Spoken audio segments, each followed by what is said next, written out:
Alrighty. So, today I actually have a proper understanding and idea of what we're going to do.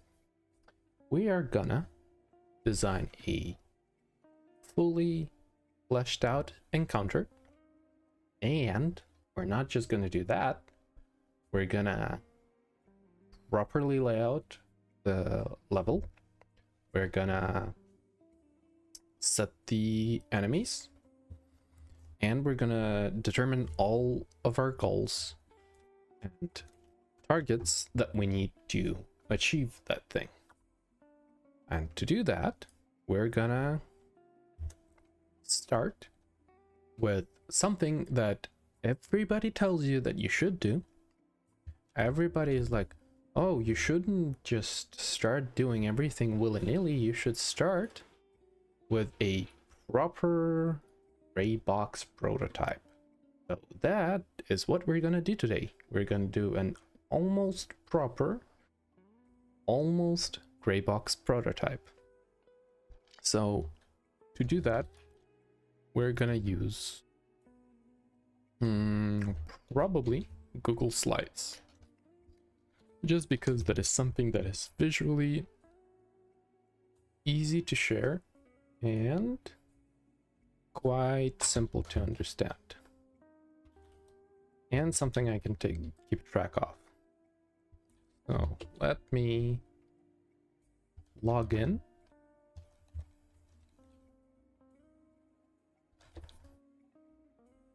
And on this phone, there's the camera. 1 second. Okay. And not now. Not now. Okay, cool. So I'm gonna create a blank presentation. And let me share Opera. Opera should be above Unity. Where is it? Oh, that's the wrong window. Here we go. Okay. So we have our Google slide open. So what we're gonna do is we're gonna lay out the level with a very simple layout, and we're gonna put the enemies that we want to have there and the way they want to appear and what order and what type of enemy is going to be there. So we're gonna start with a simple square room. So this is the room for our encounter. We want to have some verticality, just a little bit. So let's note this as an entrance to our room. So the player would enter here and he would have a view. We want to have two little elevations, one on the left side and one on the right side, because I think an appropriate amount of enemies for an encounter should be around 3 to 5, because that is a pretty simple structure to follow, and it should be pretty easy for quest 2 and 3 to handle.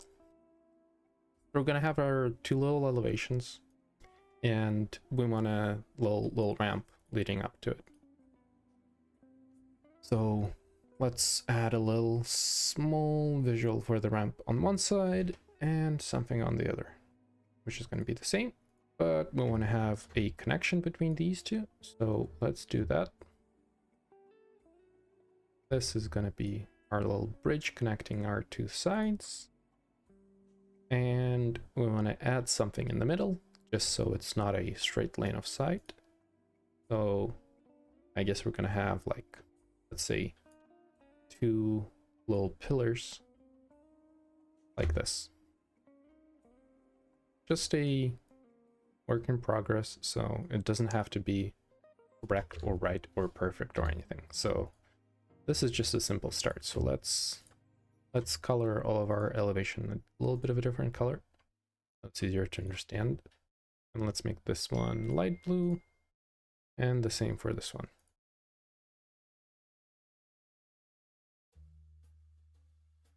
Okay, these are unpassable, so let's make them black. And this is the simple layout. I want to have three waves. Let's just start writing things down that we kind of know about our encounter. 3 waves. First wave is going to be 3 simple grunts.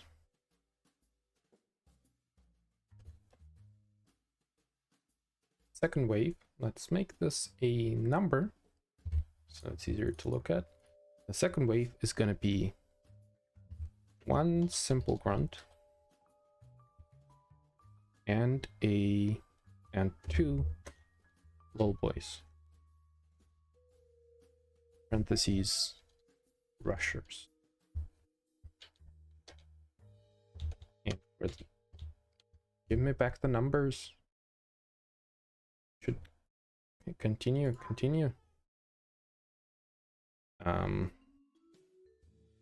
We can only restart numbering at 3. Okay. And the third one is going to be the quote-unquote optimum encounter with, let's say, 3 grunts to begin with. Once the player kills at least one of them, it's going to spawn 2 little boys. And then 2 extra grunts. Sure. We have the plan.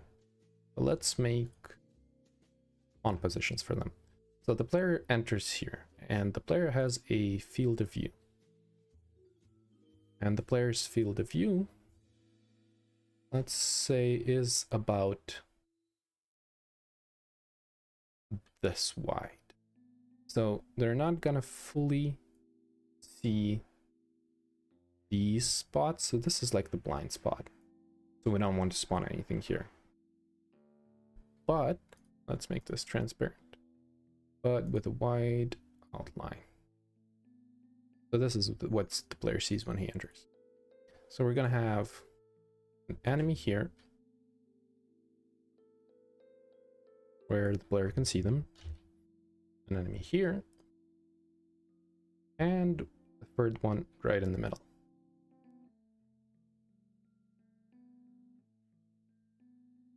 That is the first encounter. Let's duplicate the slide and remove this one, remove this one. We're gonna have another like a grunt that can attack from a distance up here. But we're also gonna have 2 little boys. Let's make them a distinct different shape. Or hexagon. Hexa is 8. No, octa is 8. So yeah, hexagon. So let's say 2 little enemies. We don't know where the player is gonna be. So we want them to be in a position that is gonna be visible from no matter what, no matter where. Let's make them yellow because they're less dangerous than the red ones. And I guess it would make sense to put them on an elevation. So at this point, we don't know where exactly the player is going to be. They're going to be either here, like in the lower half of the level, after deflecting the projectiles back at the enemies, or if they decide to come closer and attack them in melee, they're going to be somewhere up top. So this is kind of a reasonable layout, I would say, for the second encounter. We can even put the attacking grunt in here just to spice things up.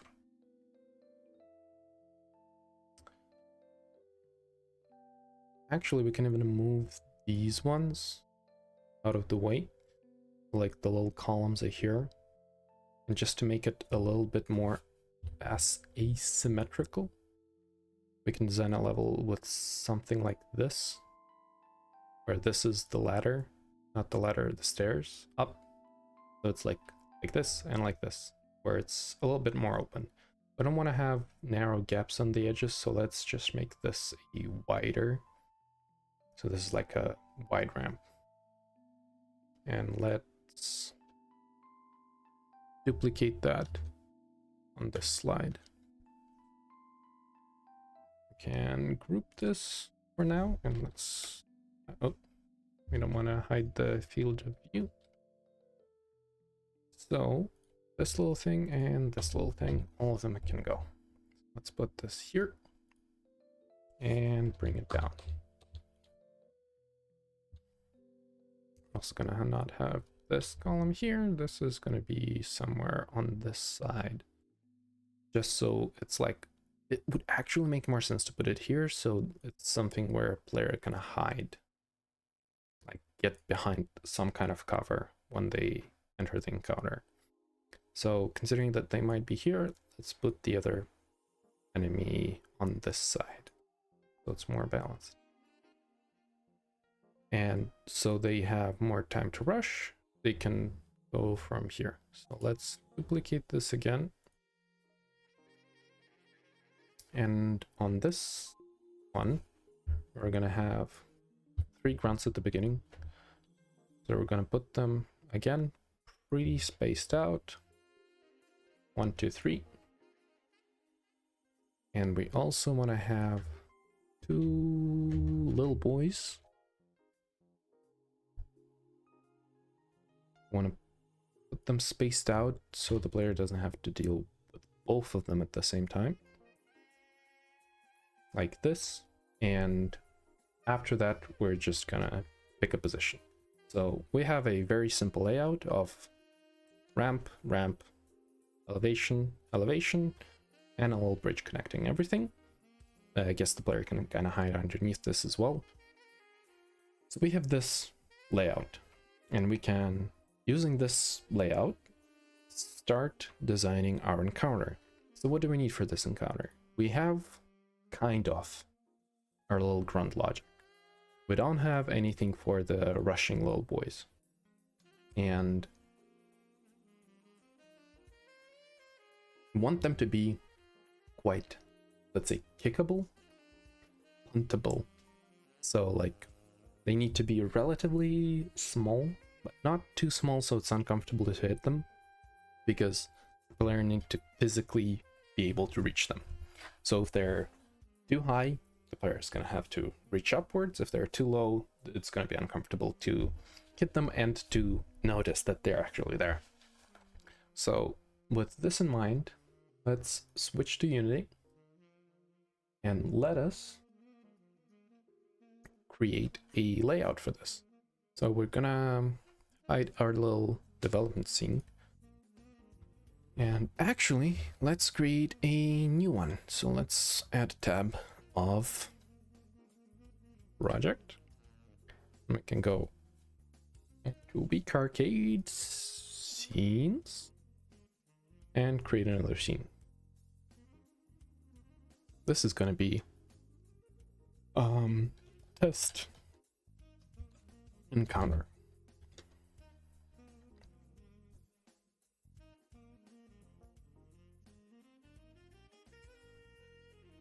We know that we want our mandatory elements to be here. We can remove directional light, we can remove the camera. So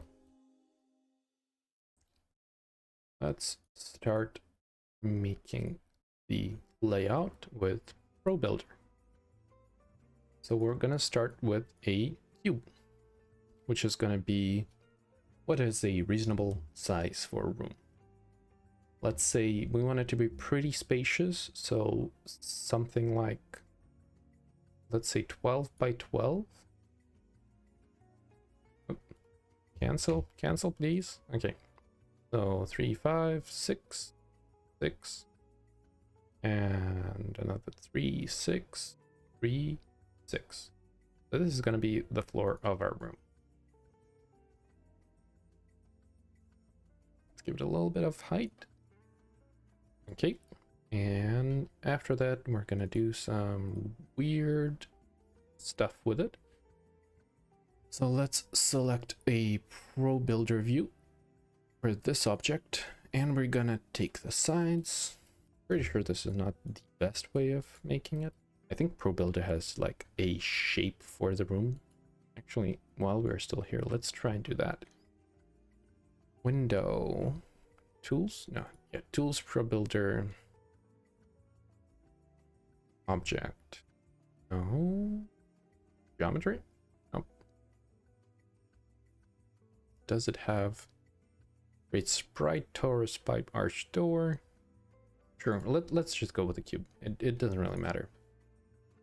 Well, let's take this object and we're gonna take the faces.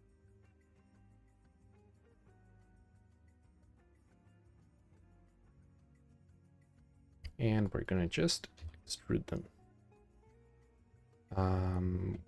Let's shift E. Okay, it doesn't want to do it this way, so I think if we do scale, we need to take center and just scale it out. Okay, that works. Yeah, so now we can take all of these faces, and we want this room to be pretty high. So let's do shift up, 3, 4, 5, 6. Let's do 6 meters. That seems reasonable. So this is our room for the encounter. Let's create another cube, which is going to be in this corner. Oop, that is a very wrong size. So we can go from the corner, or let's make it like this, and it's going to be elevated about 2 meters. So the player height, and we can duplicate this on the other side. Okay. And so if we want the player to be able to hide under this little bit, this needs to be a reasonable height. 2 meters is a little too low, I guess. So let us change that a little bit. We're going to take face of this, face of this. Let's extrude it another 0.5 meter. So it's like not too claustrophobic under this little bridge that we're going to add right now. So we can add arch. Is that the correct object? I think it might be. That is not exactly what we want. Ooh, ooh, ooh. That is all wonky. So the sides count. Can we, what if we adjust the thickness? Okay, so that is all not really good. So let's just go with a simple. Yes, we can just edit the shape of this one. That should be fine. Oh, why did you go into the prefab? Okay. Like this, we can subdivide faces. Take these two, and we can just do this. Create a little bridge here. Also, before we do anything else, we can also lower it a tad, just to not have weirdness. Okay. That looks fine. So on this edge, let's also start editing the face. So we can extrude this and lower it right into the ground. And not if, since we don't want to have weird little corners in our level layout, we're gonna also take this face and also lower it underground. Because if player cannot see it, it's not there. Should be fine. So it is already becoming a little claustrophobic. So let's increase the size of this room, like of this wall. Let's push it out just a little bit. Okay, and we also want there to be a place to get on this side. We can also subdivide this face. Oh, that is very wrong. Divide? Nope. I guess we can go from this side. We can do it like this, and we can do connect. And we can take these. This should be good. we take these faces, this one specifically, and we extrude this one. Actually, oop, that is not what I wanted to do. Let's do Control Z. I think if we just add another shape, that should be good. Sure, stairs makes sense. Just not like this. So, okay, let's just do it again. Want them to be from here to here. Go up. Now we can just think. Okay. This is almost what we want, so now we can rotate it about 30-40 degrees. Place it right here. And we can adjust this object to fit.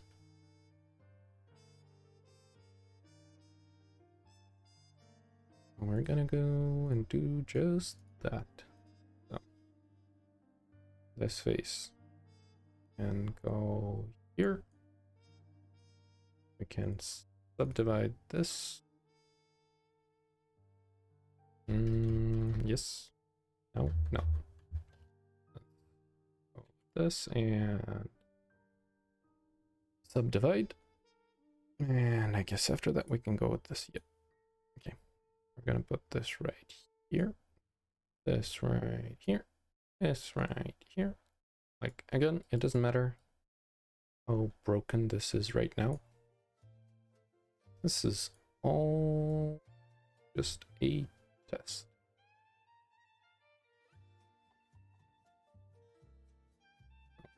Okay. It is kind of there. Hide this object now. We can see what else we need to adjust. So this can all be wonky and where we cannot see it. Okay. Oh, this can also go and hide. Okay, we don't really care about that. So this is the layout, and we also wanted to give the player an opportunity to hide. Well, let's give them that with a, I guess that's going to be like a column 3 for somewhere here.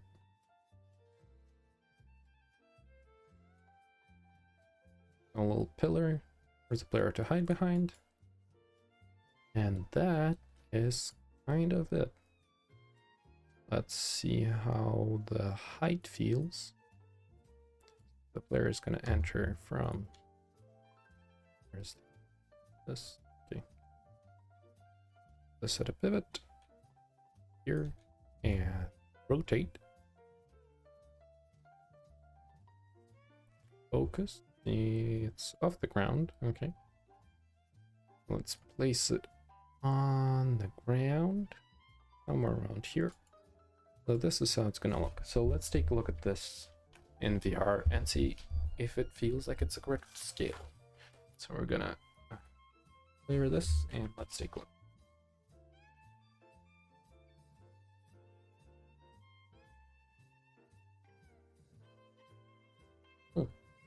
It is very hard to drink anything when you have your headset on.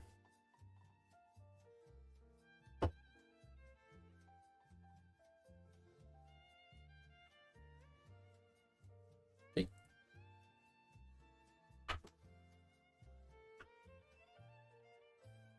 Let's give it a look-see.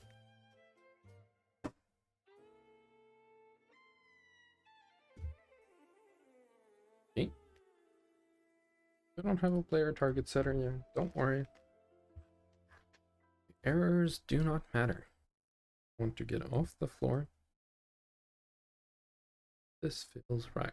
See? That feels very weird when you go up the stairs. This seems a tad too small, but that's just because there's nothing happening here. So maybe this whole thing should be replaced with a semi-transparent thing in the future, and that is also a very weird mesh going on right here. So we can just that, and it seems like there's some light bake still saved, so we can fix that. So first of all, let's consider this a correct size. But let's adjust this thing. So, why are you so broken? That is because this vertex has no proper edges. So let's take these two, connect. Oh, I guess subdivide first. Okay, and let's take a look at these. You can take this face, not face. What is it called? Vertex.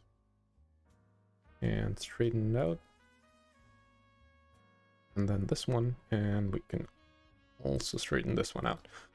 Yeah, it's weird, but it again doesn't matter.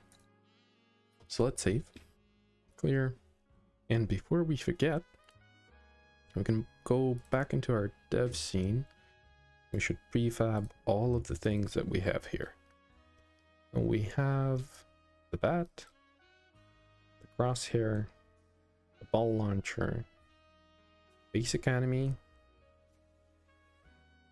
We also need, I guess, this with our Bezier curve. So let's Bezier goes in here.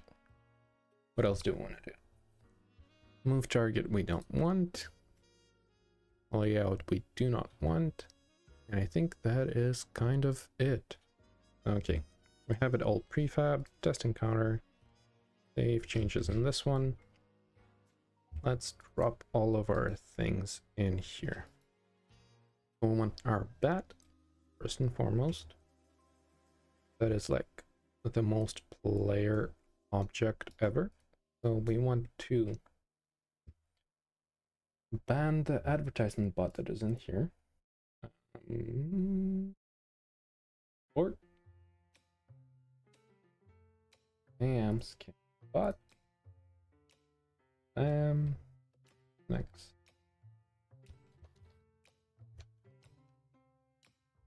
Okay. And we can delete that chat. Okay, lovely.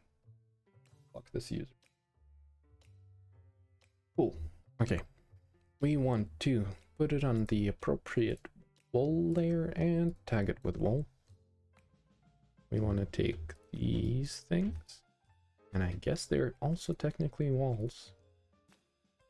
So set that. And this is also a wall. So we can also add a nav mesh surface. So we can do that, and we can say bake. And let's also see that. Is that correct? Kinda. But we should set the agent height to be not 2, but a little less. How do I do that? Advanced. Yeah. Also, this is not considered walkable for some reason. So let's change the size. Agent type humanoid. Open agent settings. Height a little lower at 1.85, sure.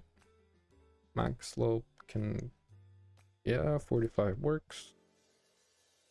They can jump down something of 2.5 meters because we can have cool little jumps there. And let's say 2 meters jump. And radius of 0.5 meter looks just about right. Okay, so we can save this and let's clear and bake again.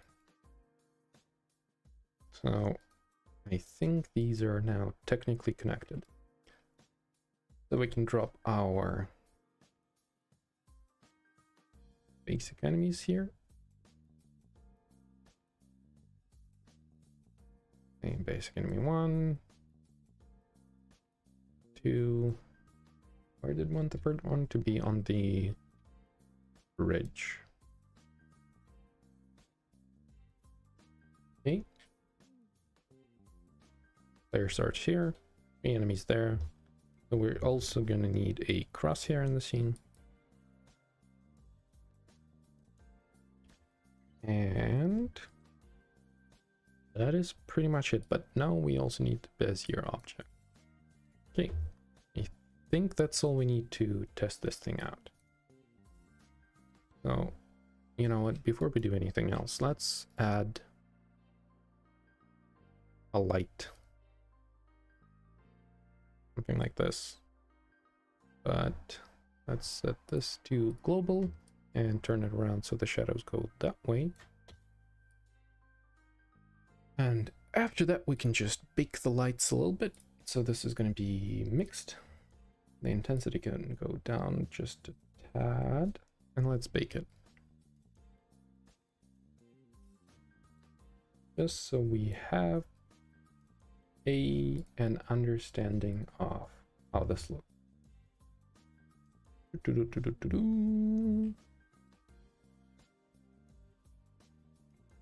Why are there so many lighting settings?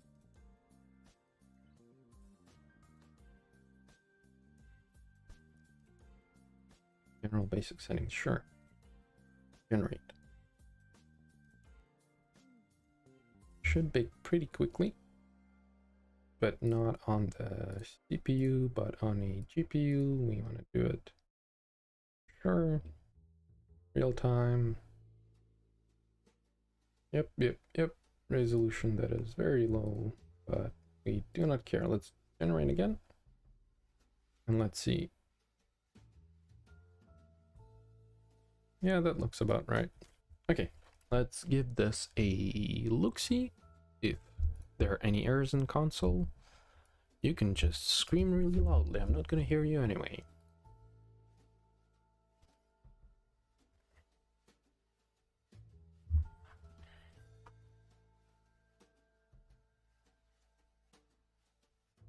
Okay, so they, like, straight away they bum rush you. That feels very weird. And for some reason, the projectiles don't work. Why is that? Go away. Why do projectiles not work? Target visuals. That is an acceptable error.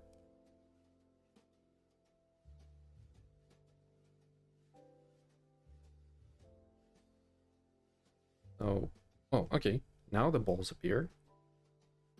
Okay. Oh, they were hitting the walls because their collision detects everything. Okay, so we can do boom. Oh, okay, I hit the wall there and did not realize that. Okay, so they're all there in a corner. Their, like, target setting definitely needs a lot of work. And also they do not have health. So first thing we need to do, add health. Second, work on their positioning.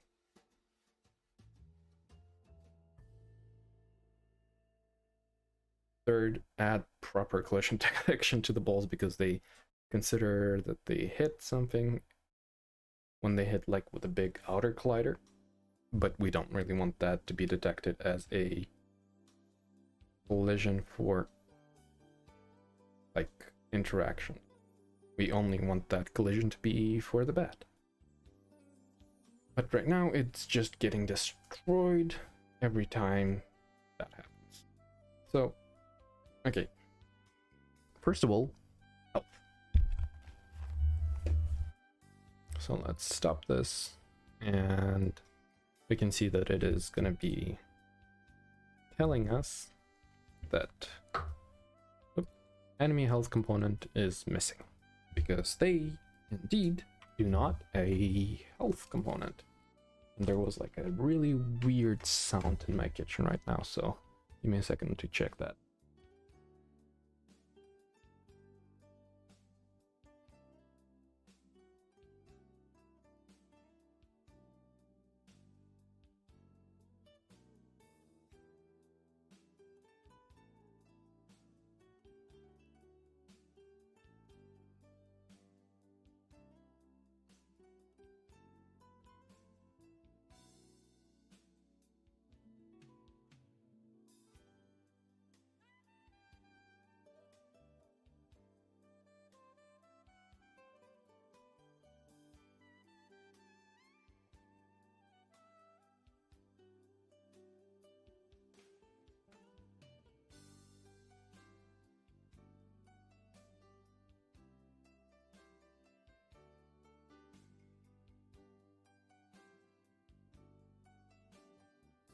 Okay, that was literally the wind.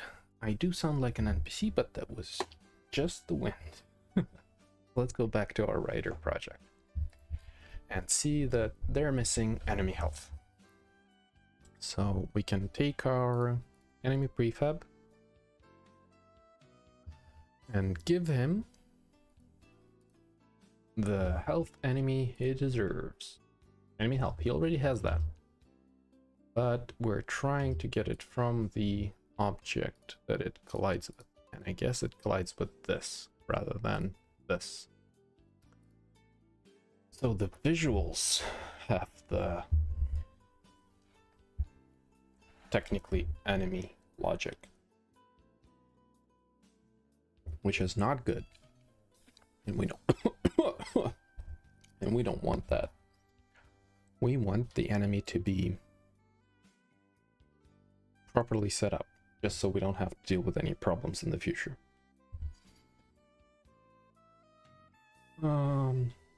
So enemy health is here, but it is colliding with the capsule that is on visuals. Because targetable is here. Because we put the rigid body there. So let's try an appropriate thing of copy component, and we're going to put it on the root. All the same, I really hope that it's going to behave correctly. We can remove this, copy targetable, and paste it here as new. And I hope that that is going to behave correctly. Also, for the basic enemy, let's change the range from 12 to what is like the diagonal here, like what's the maximum radius in the room. The room is like 1, 2, 3, 4, 5, 6, 7, 8, 9, 10. Let's say 10 instead of 12 should be the distance. They still should try to prioritize getting in front of the player before attacking. Okay, and that should fix the issue. But next, let's go with the ball. So the ball has an outside collision, which is a trigger to sphere colliders. Outside and inside. The inside is not a trigger, but it's only enabled after we hit it with the bat. So how do we want to fix this issue? Why did we not disable the collision by default? Because it was colliding with the box that was there before. So I guess we can enable it by default. And let's edit the logic that we have in our ball behavior.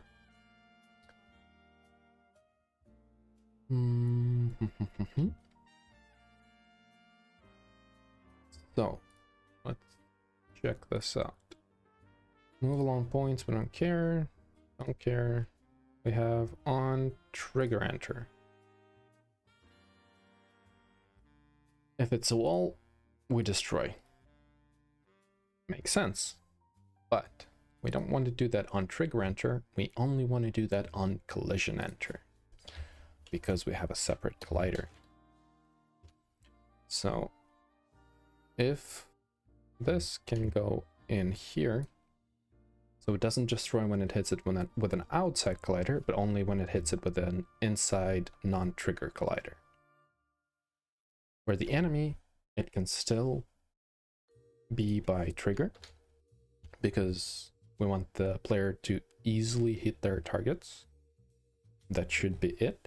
So another bit of logic that we need to adjust after this change, we can go in here and we need to pretty much not do this anymore, because we have that enabled by default.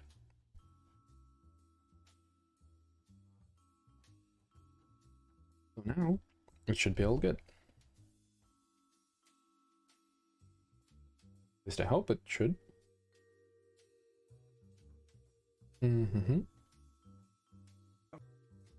So let's do that.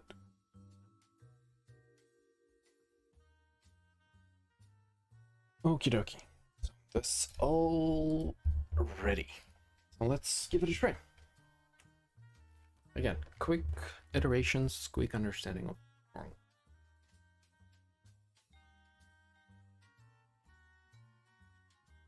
And the quick iteration is stopped by losing connection to the... Okay.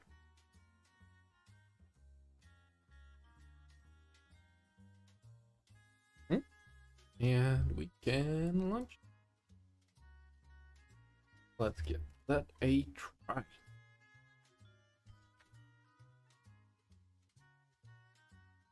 Four.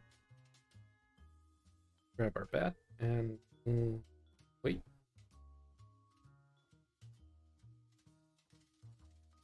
And the target is not there.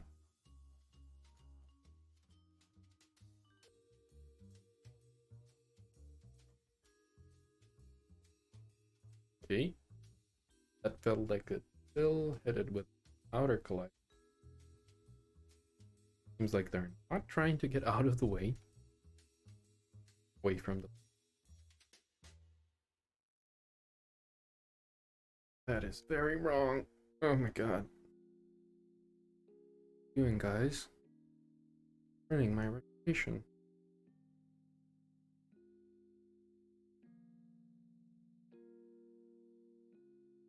They're definitely getting too close to the... Don't want to increase the radius. Dash. Thing that I lowered. That was correct before. Not everything you do is correct. And the targeting does not. Because targetable does not have... Ooh, okay. That is kind of cool. You can just Blair Witch there in the corner. Good job, guys. You're definitely making me proud. You get a reward for that. Okay, I think if I look that way, they should redefine the target. Guys,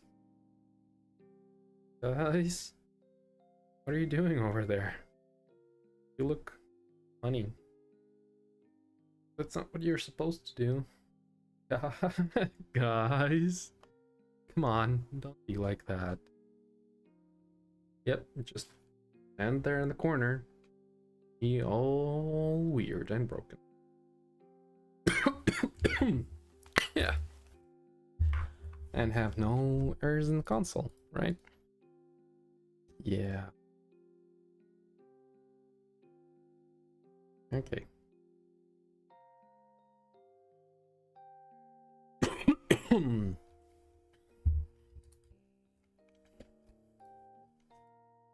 So let's fix the agent. What about we do to break it?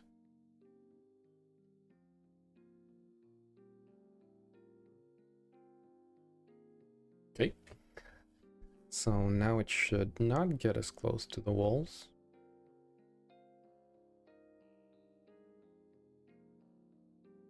We can make the tile.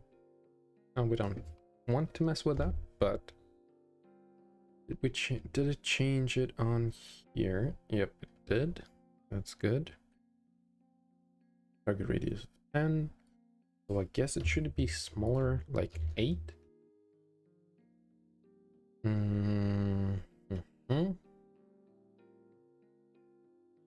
So targetable did not work because NavMesh Agent Collider is not considered the same as anything else. Well, let's take our basic enemy, and I guess we should add a box, no, not box collider, like a capsule collider. Really hope it's not gonna fight with itself. And also we realized that the visuals need to be a little bit smaller, a little bit lower. Okay, are you targetable now? Let's see. Yeah, okay. That's good. Where's my other hand? Get off the floor, grab the bat.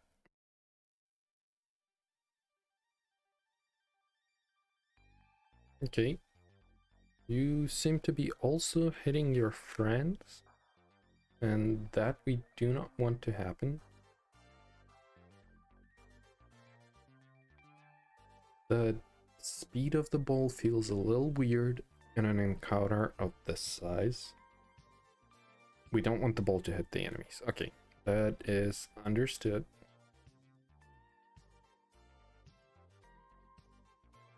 Yeah, we don't want the ball to interact with anything but walls and the player, because it does that weird thing where it just floats around, so that is not good.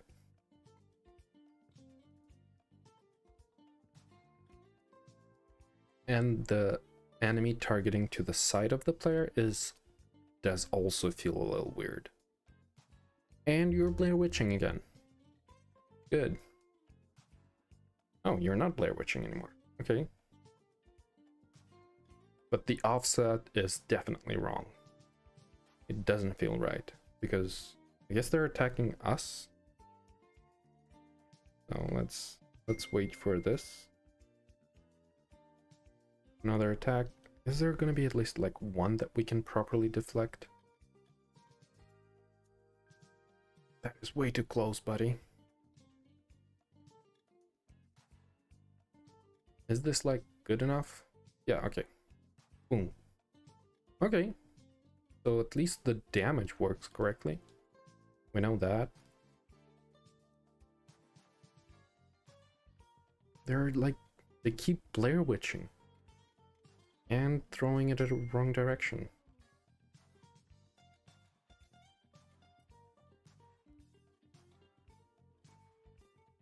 Like, how can we, what is happening? Like, why are they Blair Witching? Let's see where their destination is set to.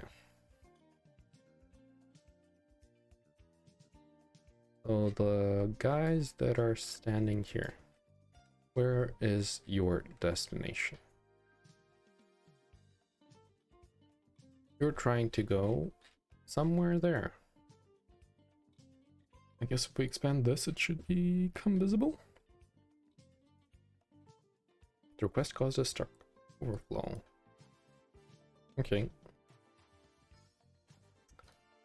Where was the Stack Overflow? So sample position.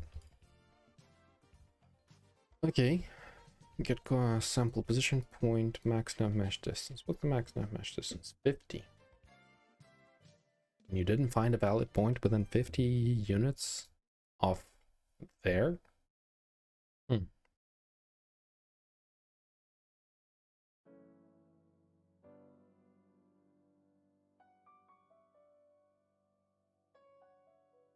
I wonder why is that?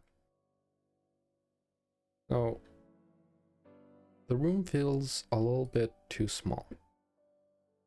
Let's make it a little wider. Hey, boy, I'm gonna do this. I'm gonna take this side and make it a little wider.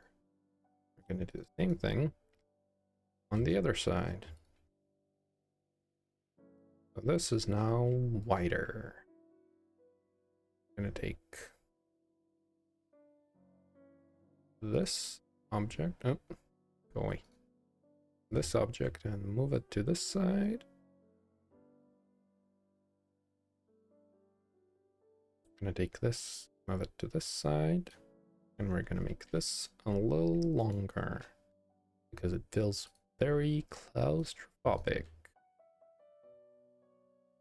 So connect here.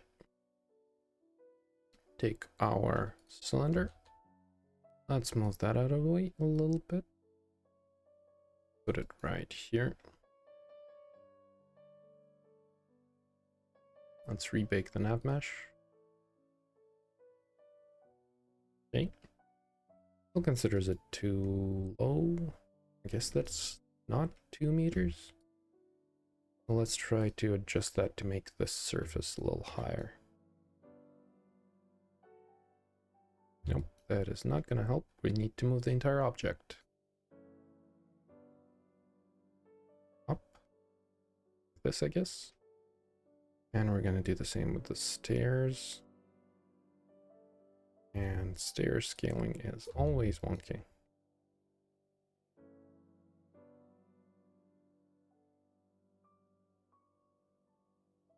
Actually, can we change stair properties to be, yeah, just like this, so it doesn't do the little jiggle when you go up the stairs?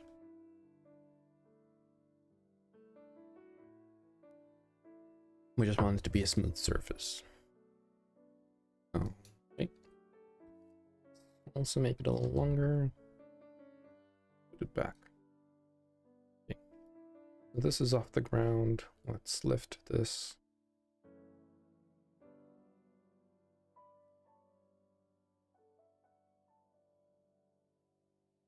Okay. And we want it to be not visible from underneath. And we can just adjust that pretty simply. Pretty easily. Yeah, pretty easily. Okay, this goes here, this goes here. And this goes here. And we're happy.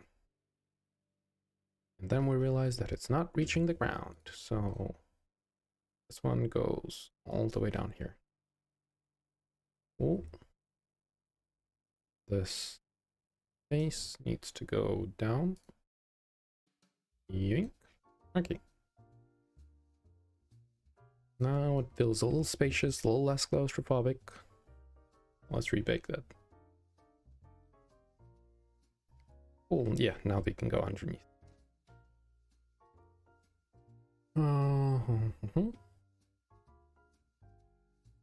All good, all good. Okay, that seems about right. Let's give it another look. Wait, before that, there was something wrong with the way they were throwing balls. Yes, it was colliding with everything, but we don't want it to collide with the enemy. A basic enemy is a layer enemy. So let's open our ball prefab. And it is on layer default. But let's create a separate layer. We're going to call it projectile. And we're going to set it up in a way where it doesn't interact with anything but the walls and the player, because interaction with the outside works with the trigger. And for the physics, for a trigger to interact, it also needs a proper collision matrix. So I guess we'll have to adjust the code a little bit. Also, we don't want it to destroy on collision enter if the physics is enabled. So let's add a private bool physical false by default, and then here we're gonna set physical to true, and on trigger enter we're just returning if it's physical. Physical return, and on collision enter physical, we're also going to return.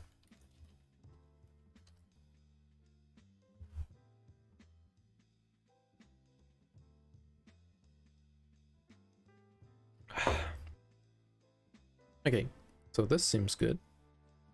We can keep it like that. So we want to adjust the collision layer matrix.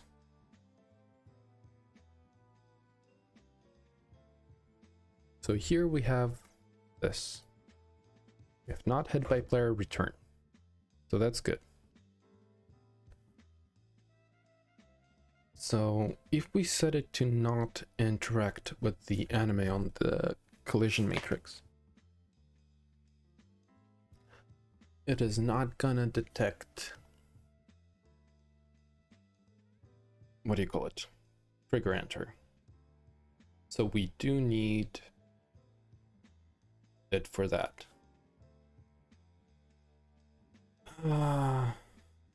But there's a new feature that I wanted to try, which is, or is it on rigid body? Layer overrides.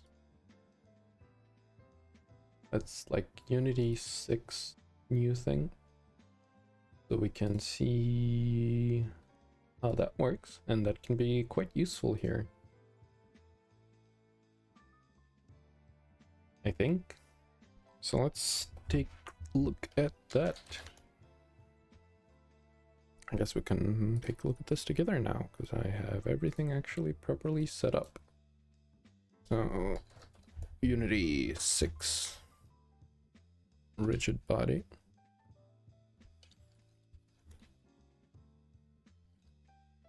Layer override. Let's take a look at that. So, not 2022 Unity 6 preview. Not just layer override priority, it is called layer overrides. And it's on rigid body, not on collider. So, maybe ABCDF. I can find it on the page. Rigid body. Okay. Position rotation, interactions, use gravity, center of mass. Where's the override?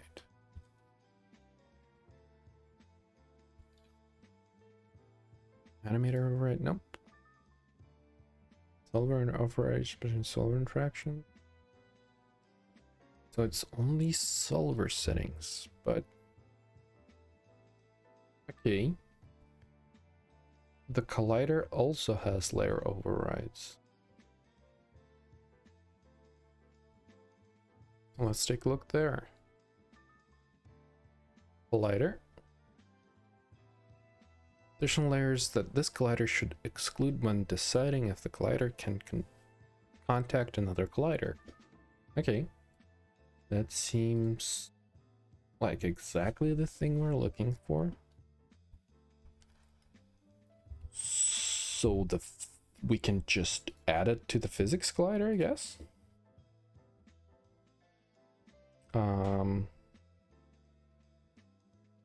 No, not the physics, the big trigger collider, yeah. Layer overrides, exclude layers. Nope, not this one. We want it for the physics collider. Exclude enemy. Cool. So I guess now the physical object is not gonna interact with the enemies. So it's not gonna wobble weirdly. So let's save and take a look.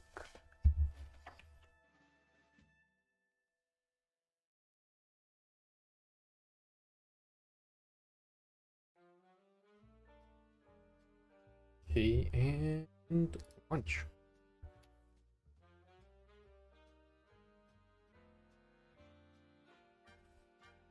I also should fix the player spawning on the floor thing. Okay. You guys are getting way too close still. Yeah, we're doing the correct thing. Cool. Cool. Okay.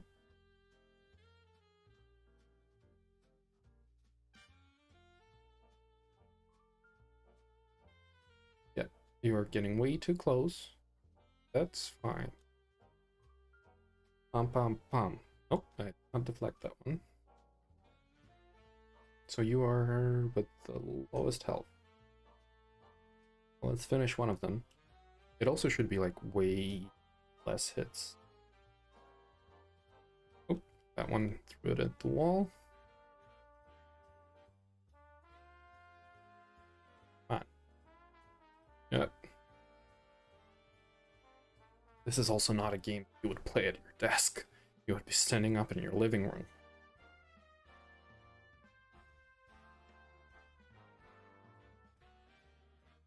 Stop getting so close to me, guys.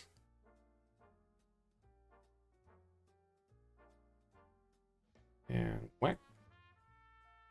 Alright, you're still trying to get so close to me.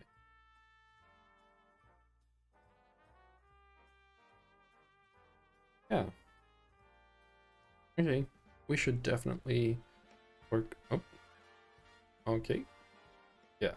You are too close to the wall when you throw it. The ball considers that it's hitting the collider of the wall. Stops it. Okay. Set ball damage to be way higher.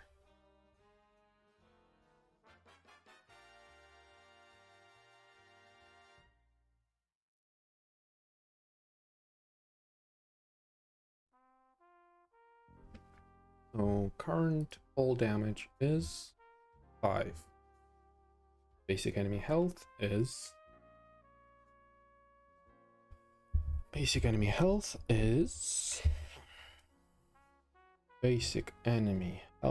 is 100. So let's set it to 15.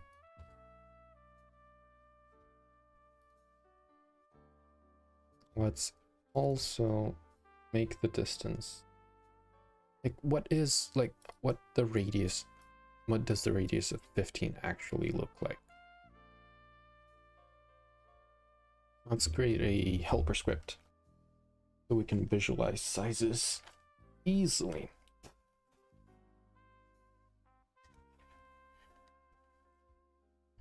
Let's go into our helper folder and let's create a mono behavior of debug size visualizer.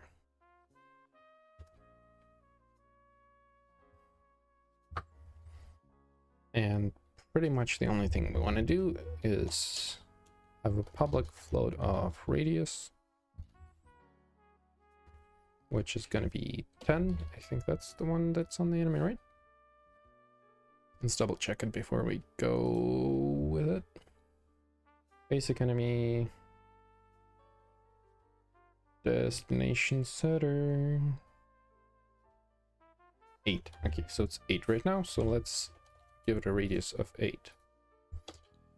The only thing that it's gonna do, it's gonna do on draw gizmos, draw a wire sphere. Yep.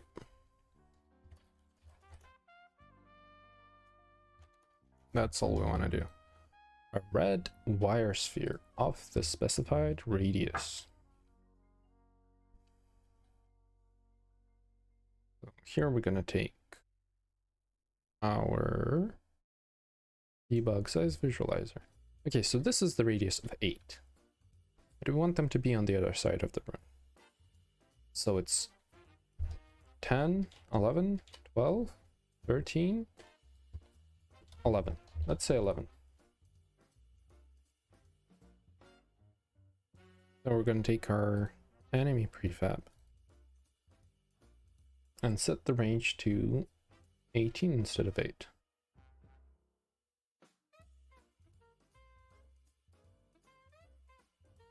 Wait, 18? 12. 11. 11. 11.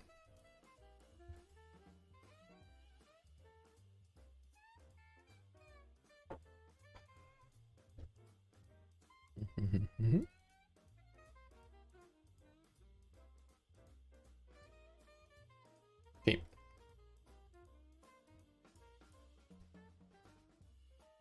Size should be correct, but before we do that, let's also adjust our nav mesh sphere. Nav mesh, not sphere. Nav mesh, whatever. To have the agent radius to be a little higher so they do not hit the walls when they spawn the balls.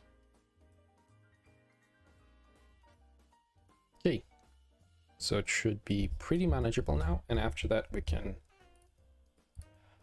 take a look at our AI again.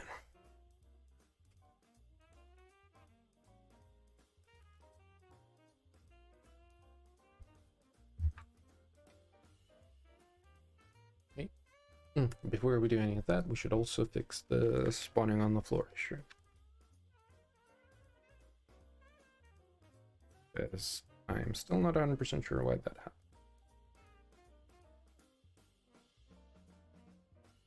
happened. On. Nice. You should also try not to get too close to each other. Where are you going? I get something in my eye. God. Okay.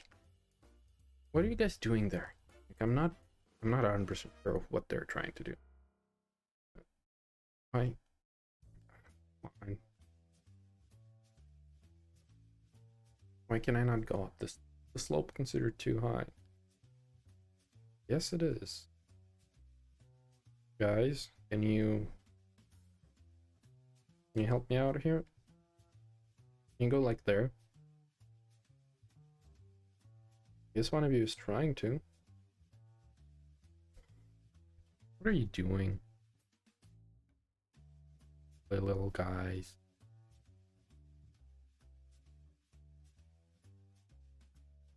What are you doing? Come on. You don't have to do that. Let me push you all out of the way a little.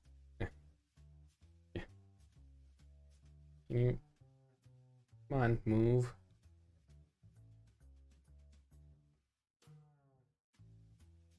What's wrong with your destination setter? I guess we should not try to pick a random point, but rather than that, they should try to pick like a high ground, because they do want the game to have quite a bit of verticality, just to have that view. Like this 2-level arena should be quite representative of height change at the level.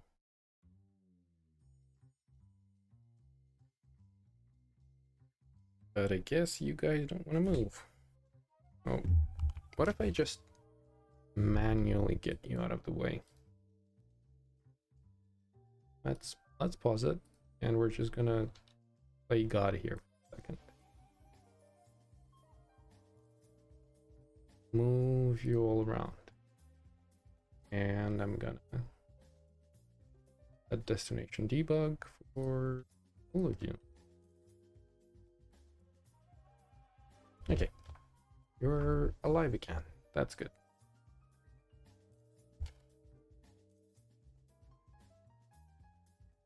Okay. Oh, oh, I don't know how you got up there.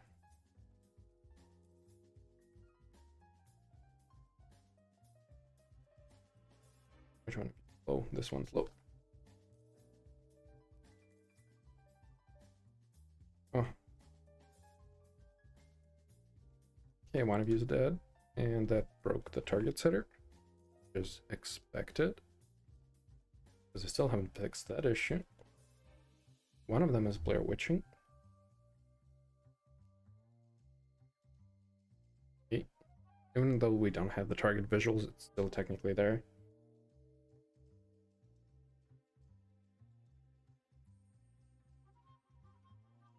Let's get you out of your misery with your help.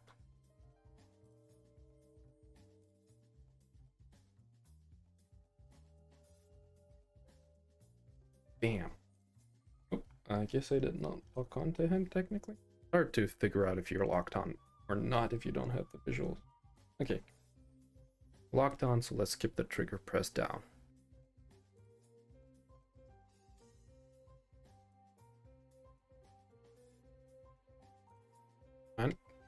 And bam. Okay. Last one. Finish him off. Can you help me? Thank you.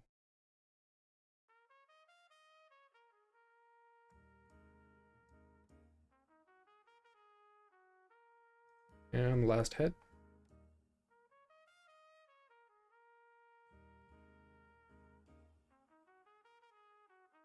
Good. So now to figure out on what went wrong there.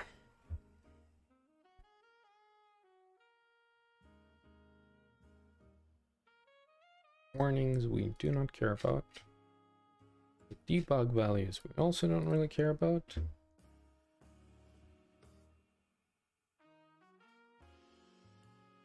So, okay, what can we do with this? There are two ways of approaching this situation.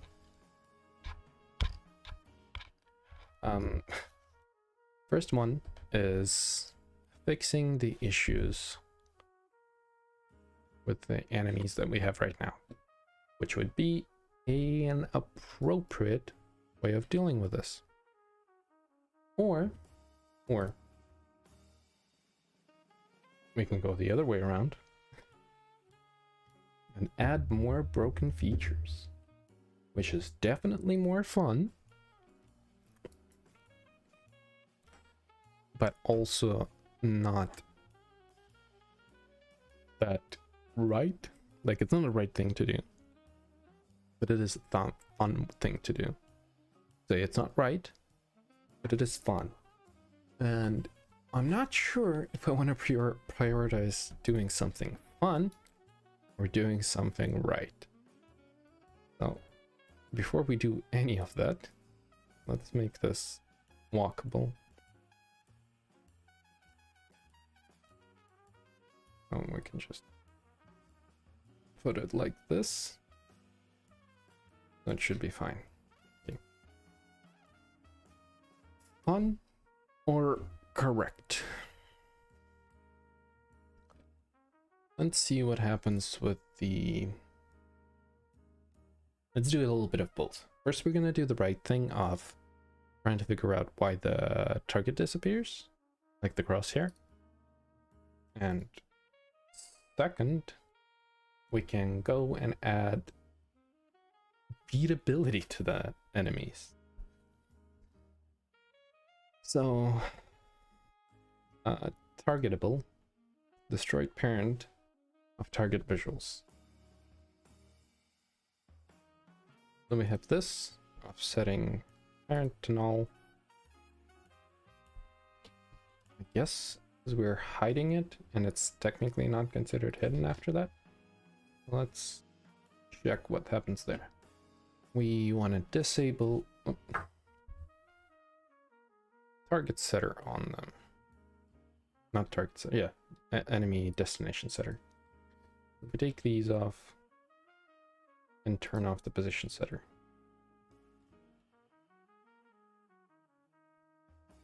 Actually, we can just turn two of these off. And we need to add a debug kill. Oh, it has debug take damage, okay. That's good. I outsmarted myself again by being resourceful 2 days ago. So, this one can do debug take damage and debug take damage. And the target disappeared. Technically here has the scale of 0. That is fine. As long as if we put this here, it will become its child. It is, but the scale is not set to anything correct. Why is that? So let's take a look at why is it turned off? Okay, that might explain it. The target visual gets turned off. Why is that? Debug take damage and debug take damage. It gets turned off. Let's see where that happened.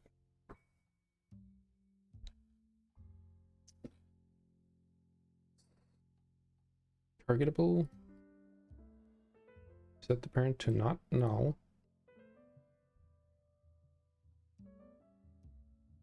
Is it in target setter? Is there like any set active?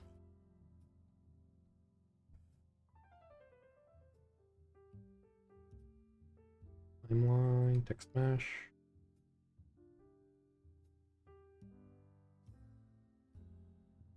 I don't think so, but let's double check target setter.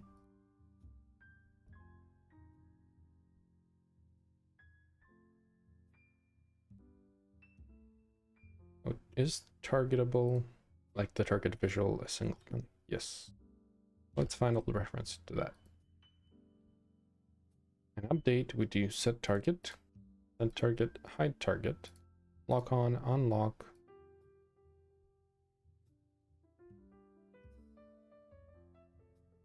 We don't disable it anywhere, so we can create another helper script.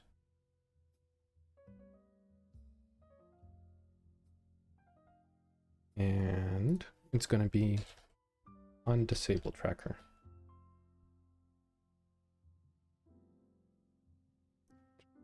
Roger. Unity freaks out sometimes when you rename scripts, so let's just create it again.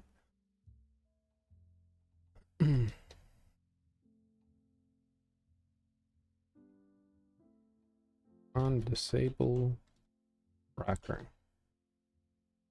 And the only thing that is going to be in the script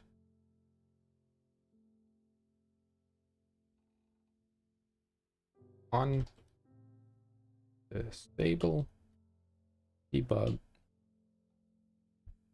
.log. Not this, but we want to show the call stack. And to get that,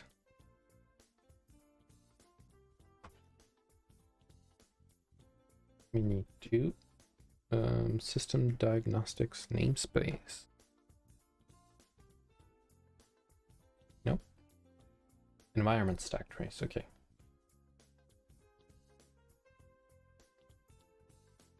And that's it.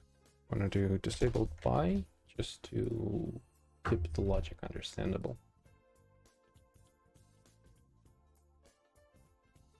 Okay, let's clear this. Still technically in runtime. So, Crosshair, you're getting brand new on disable tracker. Let's see. Who kills you? Okay, enemy. Basic enemy 2. Take damage. I want to see the console. And take damage again. Well, let's see the stack trace. Collapse. So what was the stack trace here? It was turned off by enemy health line 32 by destroying game object.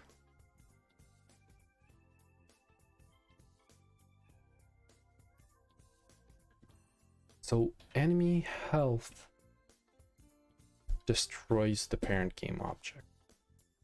And targetable on destroy should set this up like this.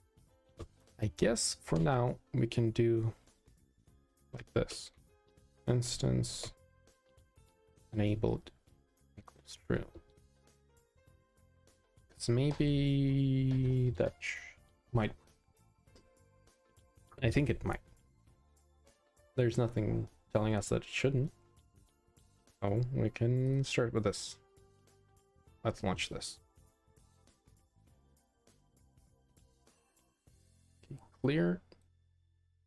And basic enemy 2 and take damage. And take damage. Okay. You're still active. This one isn't. It's gonna be a problem in the future. Not a problem right now. Sets itself to a very weird position. Why are you like this? Okay, we still need some adjustment. So let's do this. Set target, lean move, current target position. We're not just going to do this of setting it apparent, but also transform local position vector 30. Yes, exactly.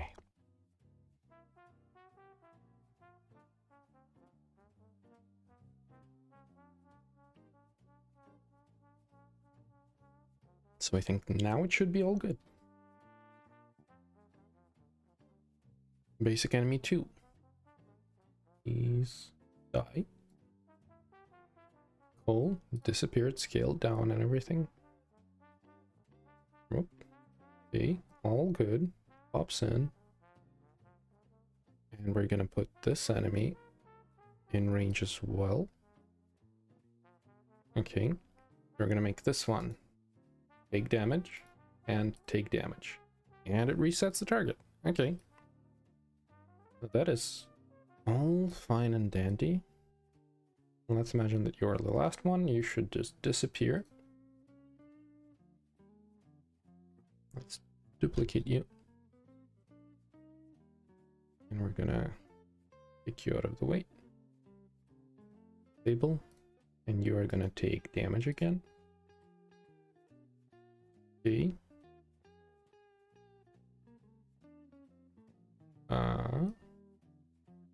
I don't know what happened there, but let's call it an edge case and ignore it till next time.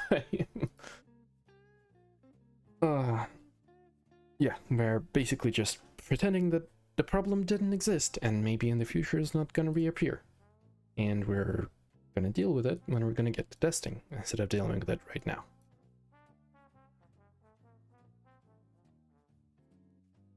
So what else do we want to do? We fixed the issue with this. The other issue is the target setter. So what we can do is add a little debug tool where, one second, excuse me.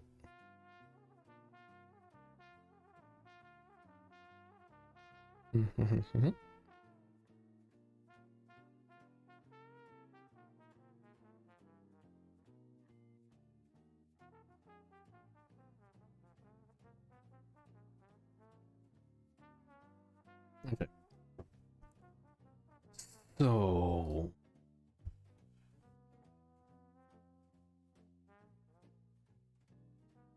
storming outside again. I genuinely feel like an NPC today. That must have been the wind. That must have been the wind. And it actually is wind instead of just somebody shooting me in the face.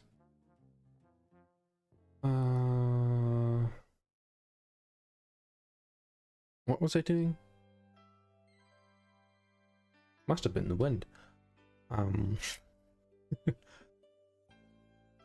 Okay, yeah, I was ignoring the issue till next time. So I wanted to not player target setter, basic enemy position setter. So after we set the destination,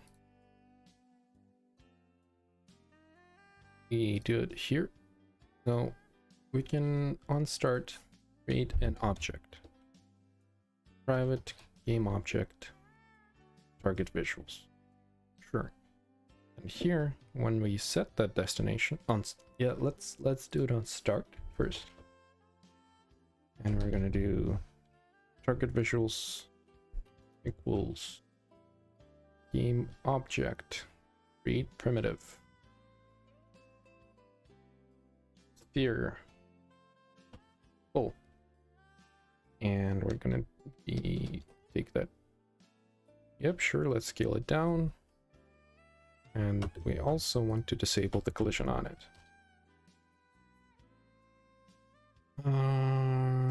Get component.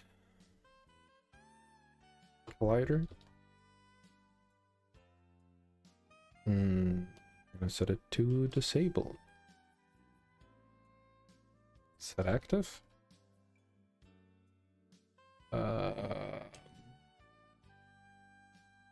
We're just gonna, oh, it has a plus here, that's why I guess it was wrong.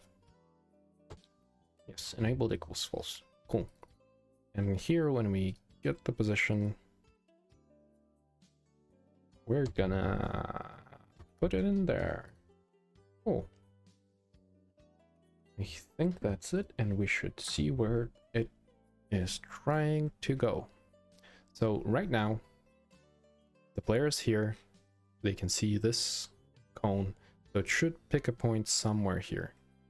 Since it's on this line, it's going to be either on the stairs, on this bit, or on this bit. But that's not what happens, so that's why we're debugging it. So let's turn this off. These two guys off.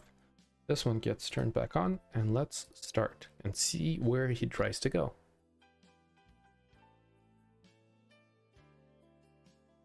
So he has chosen poorly. Why did you set this as your destination? It is not on the radius that we determined for you. You have target radius of 11, and we have debug size visualizer of 11 being on this line. So why are you setting your target to this? That is not correct. So let's get you in the position. You're picking a point way too close. I guess there's something wrong with destination setter. Oh, is it technically because player's forward is behind him? No? Because I guess it's technically referring to the camera, which it should. But like this way, you should prioritize points in this little sphere slice. But you keep trying to pick a point somewhere here. Can it be because there's elevation changes? So if we take these objects and disable them, and we rebake the surface, so it's just a square. Let's also disable you. Let's see how you behave now. Is it a problem with elevation, or is it a problem with logic in your destination setter? It seems like it's a problem with your destination setter. Will it change if I increase your radius? 20, let's say. Okay.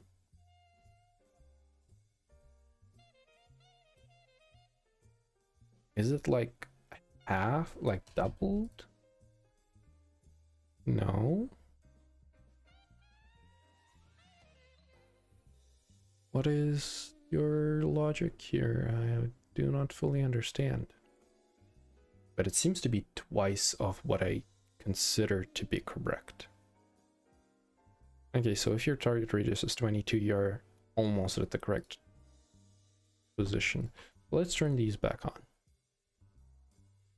Let's rebake. Let's take you, set you to 22. Let's restart. Are you going to be able to pick points on the slopes and on higher elevation?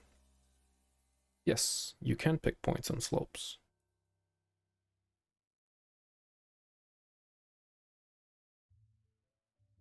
I don't know why I tried to attack from there, but I guess it's because I don't have any collision checking logic. Okay. Not collision, like there's no physics recasting or anything like that. So if I make it a little bigger, are you going to try to position yourself on the top? Okay, so it's almost twice the size. But like not really.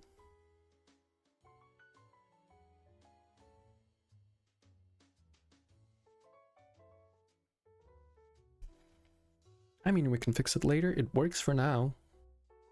Not great, but it does the thing that we want it to do.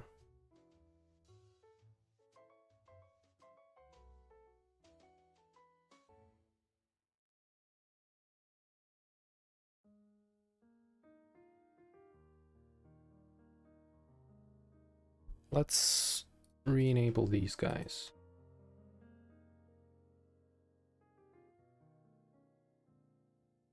And see where you would go.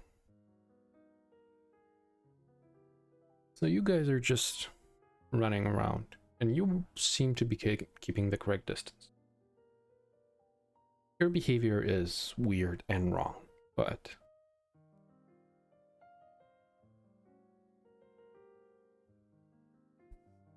the positions that you pick seem to be fine. It's just weird, not exactly the radius that I set you to, but like twice the size of it. Sure, that's understandable. I can work with that.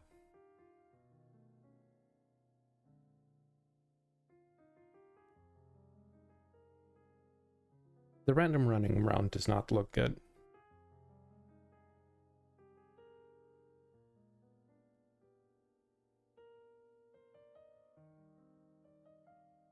Definitely, yeah. They do look like headless chickens, like with their position, selection, and everything.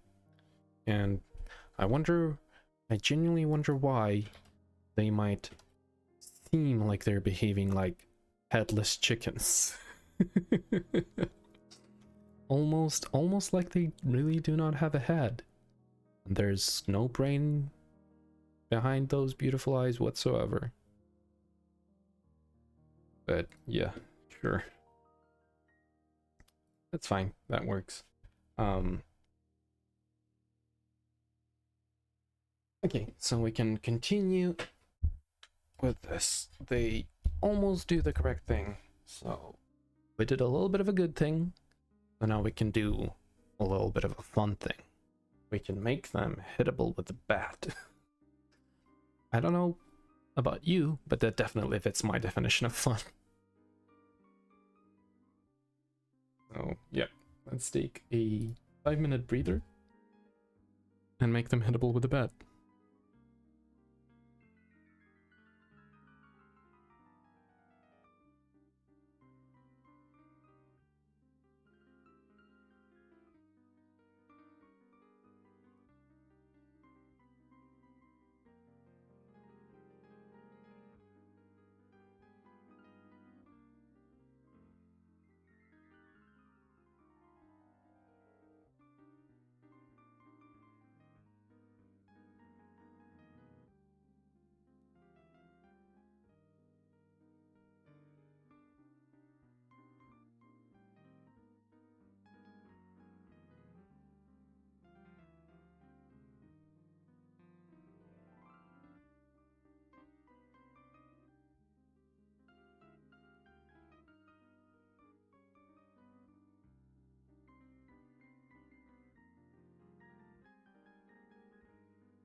Alrighty.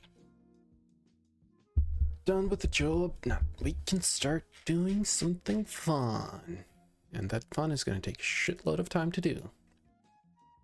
So first, let's import RootMotion into the project. Because we're going to use a feature that RootMotion have of... what is it called? Ragdolls. Yeah, ragdolls. Unity plugins. It has like dynamic ragdolls, which allows you to smoothly transition between animations and ragdolls. So it looks really cool. Let's take a look at where my RootMotion is stored. Oh, it's called Final IK. Yes, Final IK. Let's import that.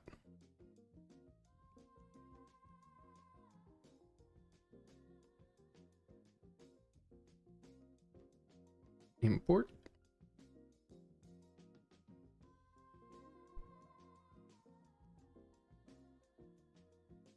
Yeah, sure.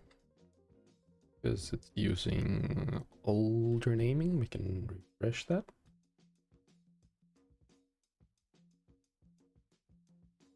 Everything is importing. Okay, it's here. So now we can go with the annoying and tedious task of setting it up. So let's put you in a pose where we can see you. Let's get an animator window and an animation window. And your visuals are here.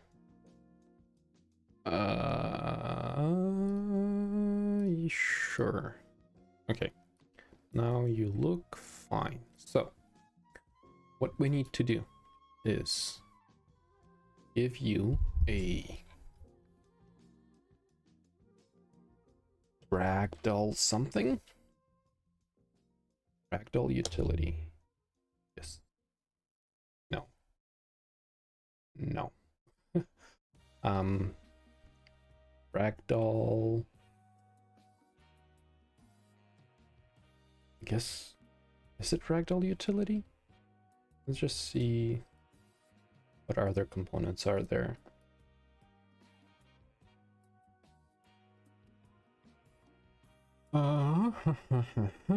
Scripts. RootMotion.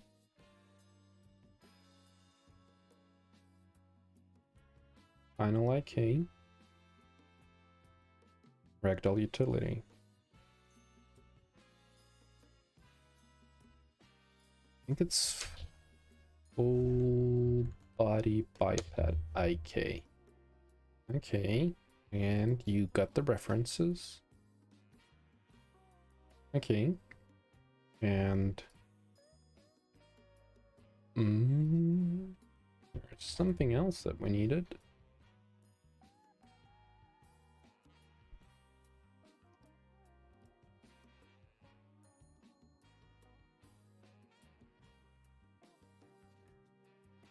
Kissing ring. Apparently there's a thing called kissing ring that is set up in the project as a demo. Cool. I don't care about that. I also don't believe in upper limbs in VR because they always behave weirdly. And I think that having just the wrist is better than having full upper body. We can have like full upper body if it's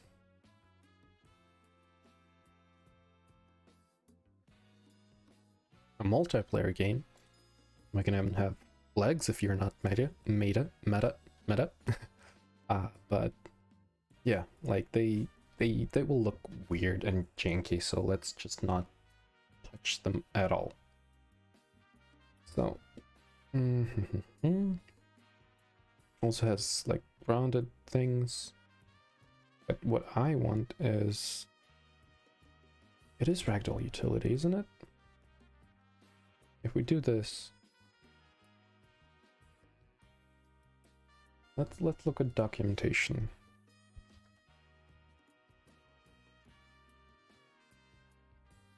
motion.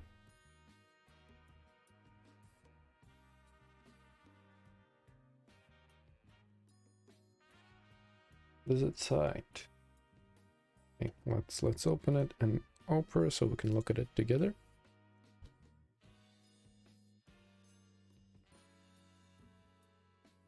Oh, it's Puppet Master. It's not in Final IK, it's in Puppet Master. Okay, gotcha. I imported the wrong part of it.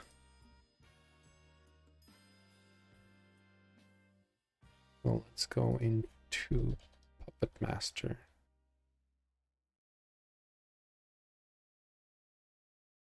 Puppet Master. Well, let's import that as well. I mean, I feel like we can use the IK as well for them. Actually, I think the Unity one is pretty usable now for feet IK, so we can just fix the foot positioning with Unity IK. Ah, it is way too many things complaining. The call is ambiguous.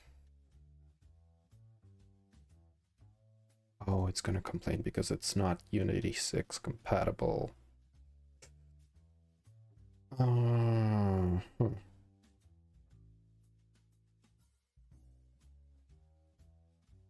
That is unfortunate. We have just a shitload of large header issues. Let's take a look at their Discord, because I'm pretty sure there is some kind of solution for that. Because large head already defines member. Yep. Same parameter types.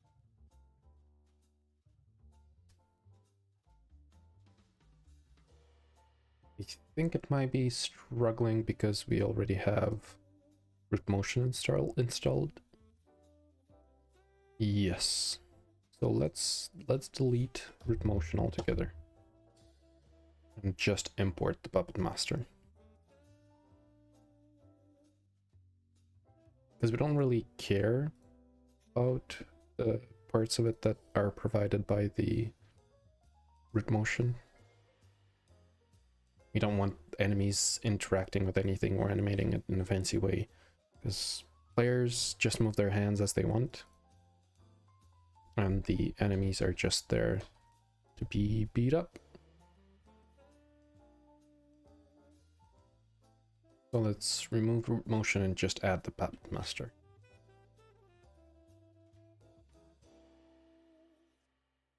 Okay, let's see if that helps. It should, because it was just an ambiguity issue. Okay, yep. So we're gonna take you and give you Puppet Master.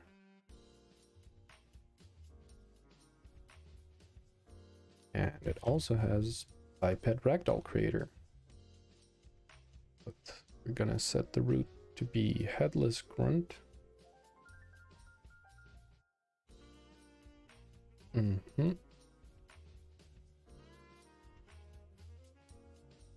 And I think, is it just on armature? No. So I guess if we, instead of setting it here, if we remove it from here and put it straight away here. Yep, it's gonna get all the references on its own. So we can do create ragdoll and done. And now if we look here, we can see that it's gonna have like collisions on it. Right? I said it with confidence, so it must be true. Yeah, it has all the joints and everything.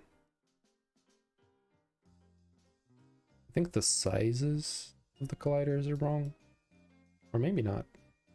Maybe I'm just not seeing them. Let's not worry about it right now. Set up Puppet Master. Humanoid config, default humanoid puppet. Data's alive. So it should be.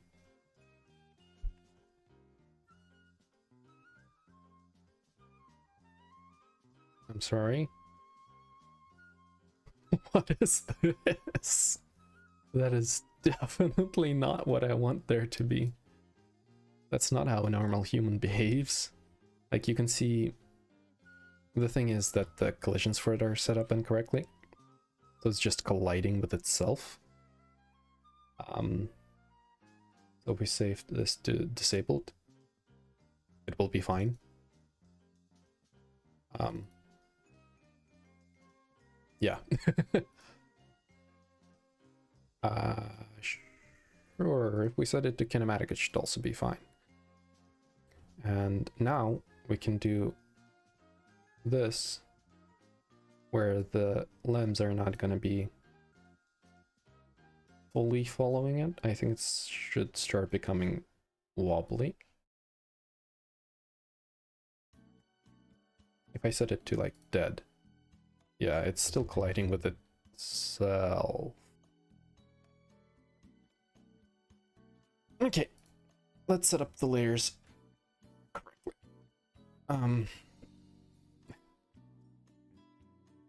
Okay, character controller layer and ragdoll layer. Where is the ragdoll? All of these. So this is the oh, it's very small. That is a small little boy there. That's your inner child. Everybody has their little inner child in them, and apparently this is how it looks. Like this.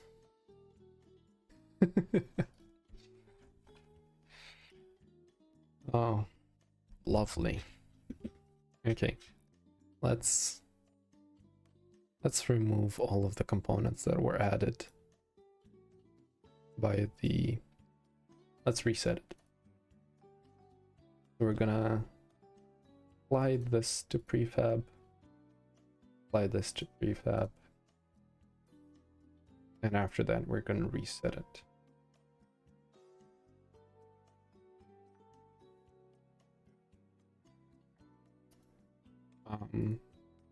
Yeah, I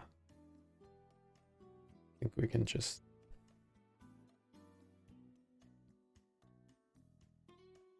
remove it. Okay, that's not the one that I wanted to click on, I guess.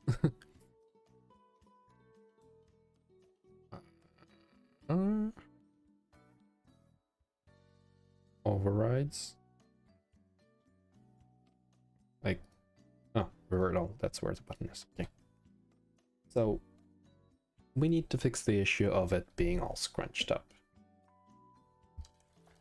And I think it has something to do with the avatar being set incorrectly. I'm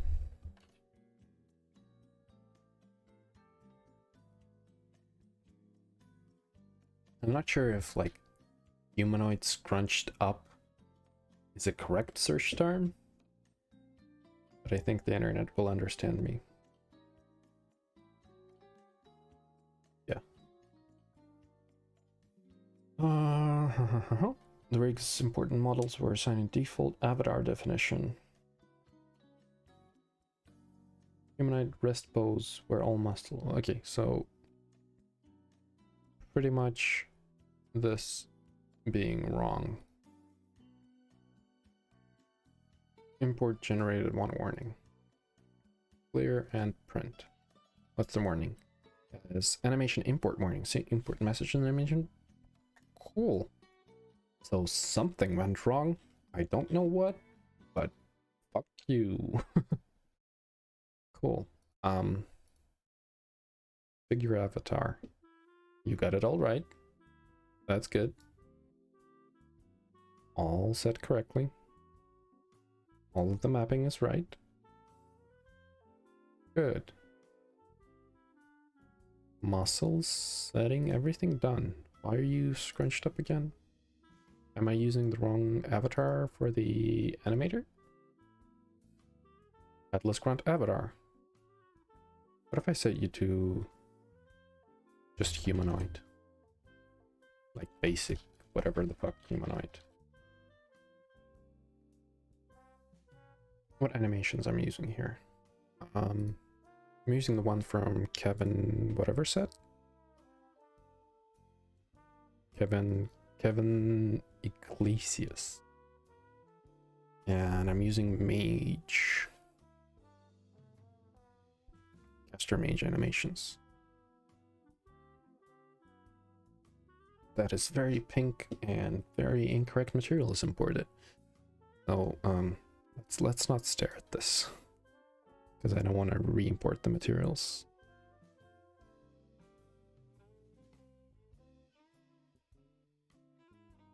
Okay, let's focus back on you.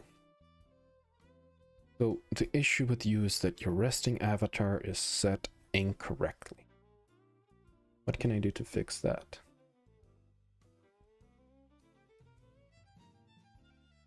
Go here, visuals, headless grunt. So standard faux bones, strip bones. Scale factor is 1, 1, 1. Okay. On while importing knowledge file, open import messages about. Fold out below for more.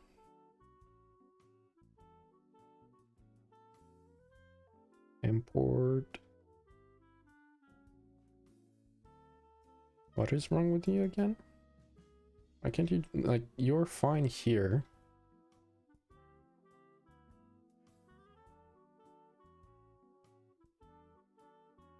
But the rig, something is wrong here. If I turn off the animator, you do not fix your shield, but like the second I do this, oh, why are there two of you? Oh, because you're duplicated. So what is wrong with you specifically?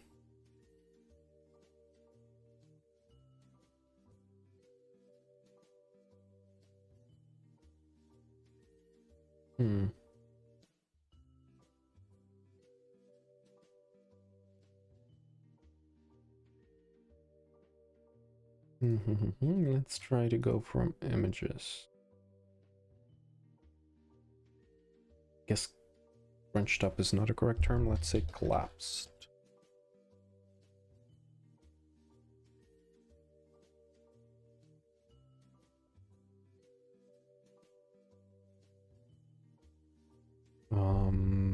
Bunched up.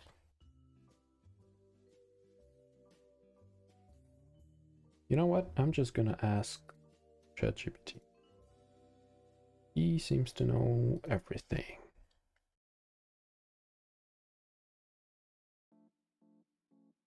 Humanoid, collapsed, and not in T-pose when not animated in Unity.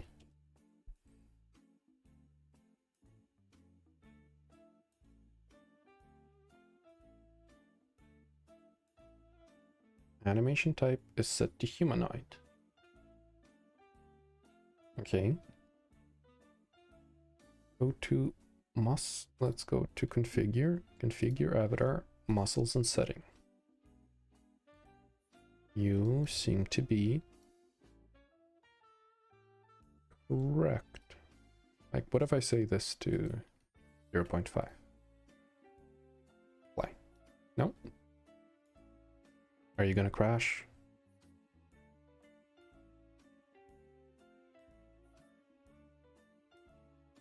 Okay. Oh, that's fine. Yeah, that's from the scene. Okay. Oh, that is lovely. That is what you should do every 15 minutes sitting in front of a computer. Do stretches. Do it like this. Do it like this. Do it like this.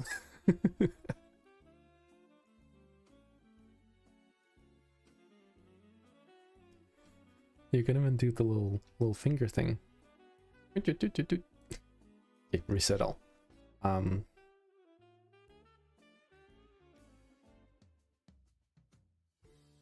why are you, like, you seem to be correct in every sense of the way.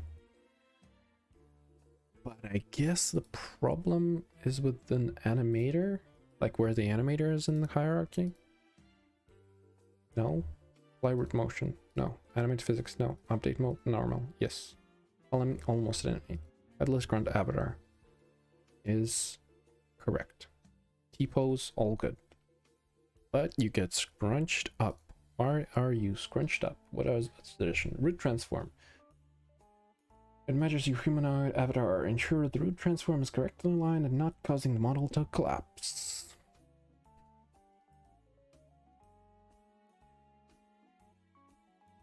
Root transform for this.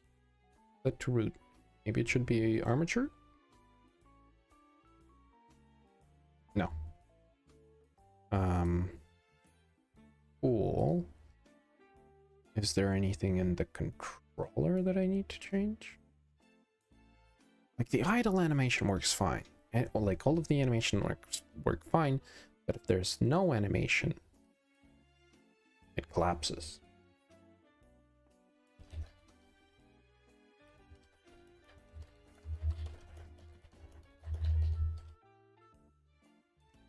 Animation is playing, but collapses when it's not.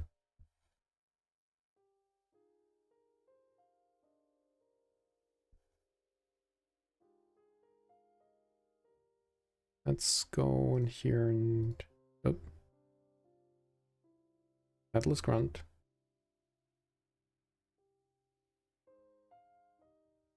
Mesh itself is in a T-pose. That is fine. Sure, the animator constructor is correctly set up in default animation state if any is set properly.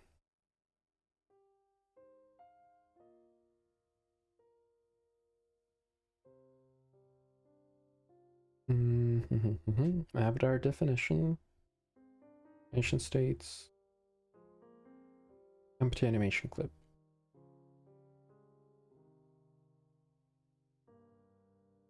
Is it because of this? Entry.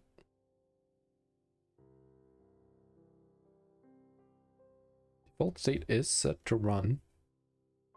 It has an animation there.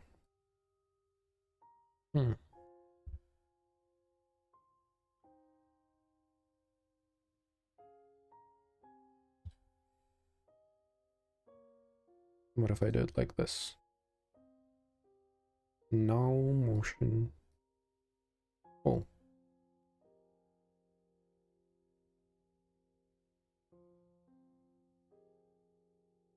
You're still collapsing. Oh. Interesting. It feels like it has something to do with these import errors. Model important line, whatever.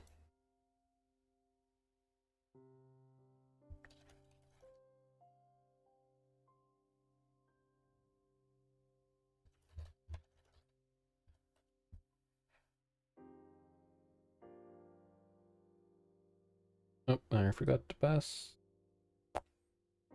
Warning you, seeing indicates that there is issue with the animation import for the headless grunt model. To resolve with, follow these steps. Check import messages. Animation tab. Warnings. Import messages. Sleep scene has import animation warning that might lower retargeting quality. DOF and avatar to. Sure.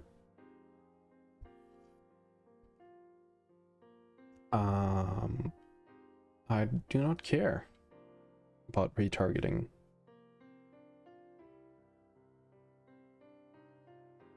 Root motion nod. Armature. Apply.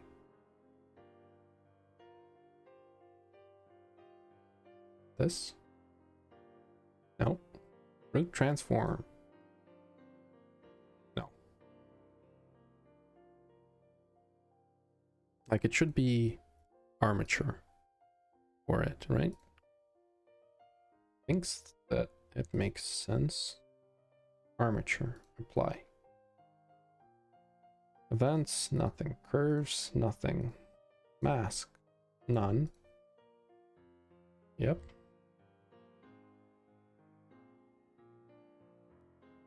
Can I just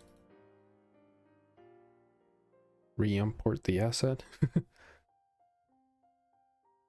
Will that help?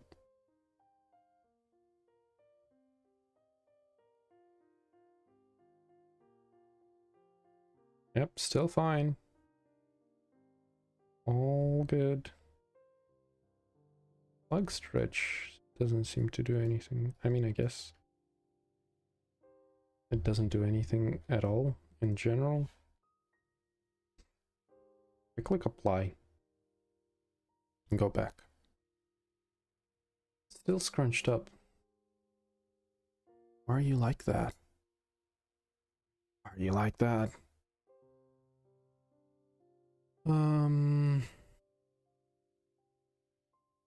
Something idle. Will it look? Sure. When we launch you, you look fine, right? No, you're just... Yeah, you don't have exit time.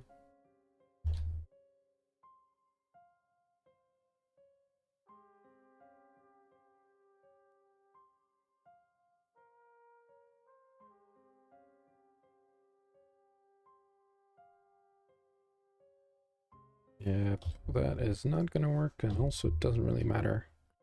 I don't think that's the cause of our issues. What can be the cause of our issues? Why are you like this? The bones are all fine. The animations tab is fine. There's no, like, any actual meaningful warnings here. Root bone is set to root. What if I set you to armature?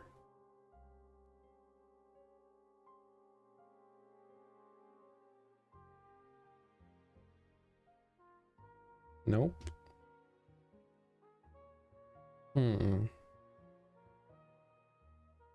Materials is fine. Update with off screen. Okay. Back to root. Let's go in here and set this to root. Or was it? Don't import animation. Yes, I don't care about your animation.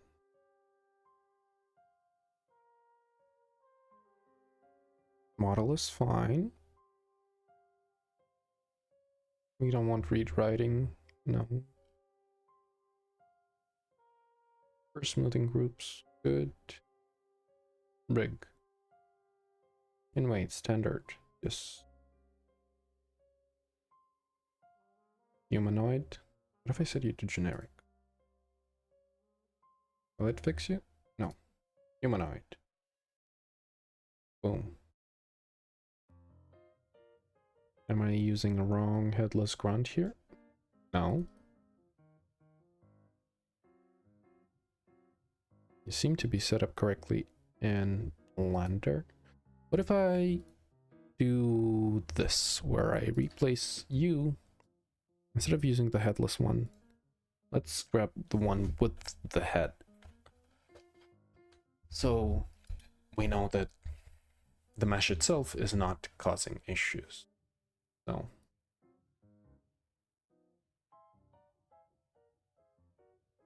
this one. And you're using a different root. Oh, this is just the animator has this thing, right? So if we delete these two, and drop in SM underscores HR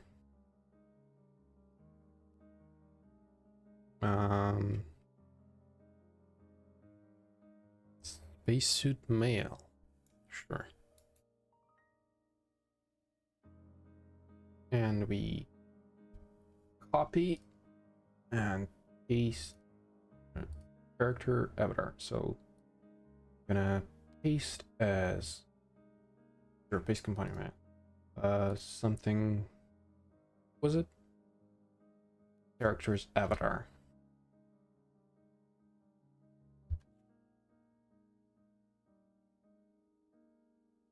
Characters avatar. And apply root motion. And we give you animation event translator.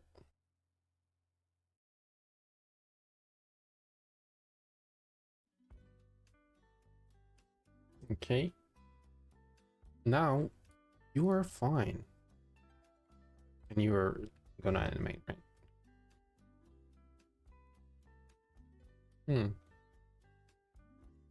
So I guess I did break something there. Also, we need to reference this here.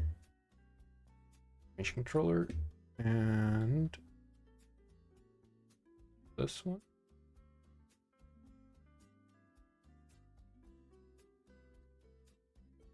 Right. Bless you, thank you.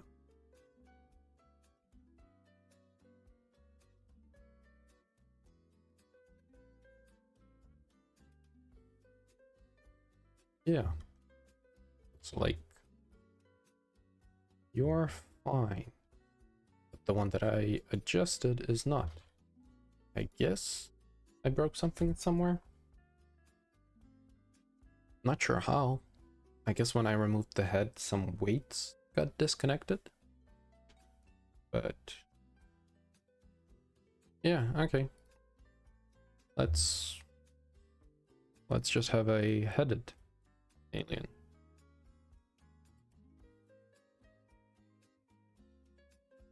For now. And then we can figure out what I did wrong with the import.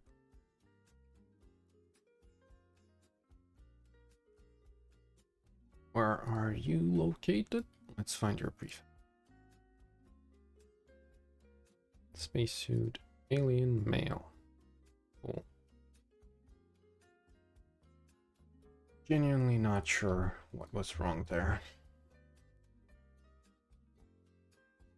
We can copy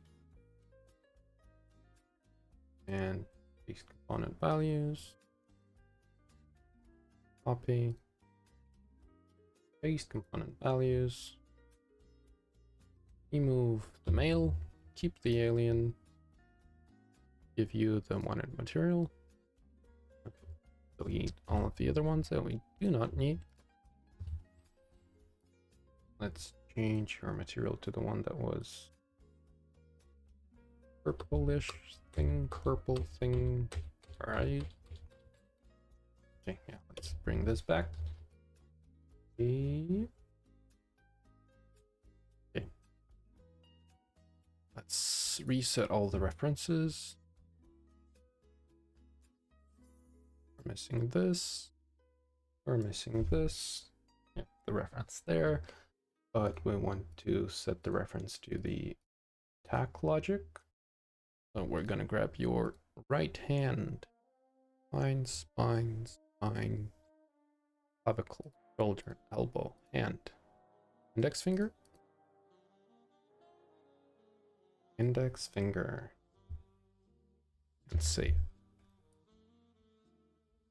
Okay. So now we can go back to the fun part of setting up your Puppet Master. Let's apply all overrides. You are now our basic enemy. Are you animating correctly? Yes. Yes, you are.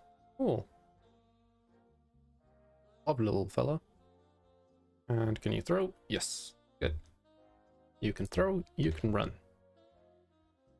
Oh, good. So now that we have you saved, we can break you a couple of times before I figure out how to actually make it right. So we're gonna do Puppet Master.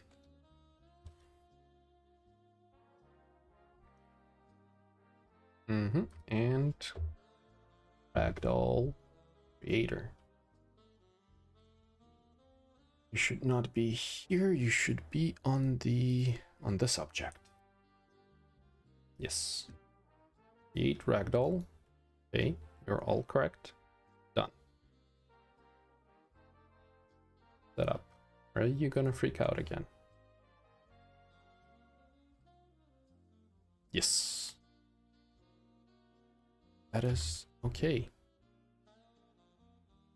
I mean, he's trying to get to these positions, but he's colliding with the capsule. Also, his feet are broken, but I guess it's because there's like some icing going.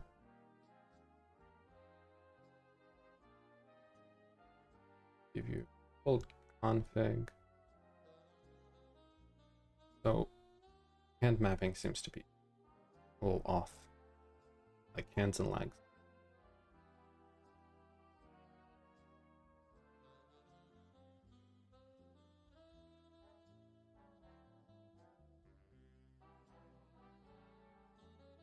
And dead. Dramatic? No? Okay.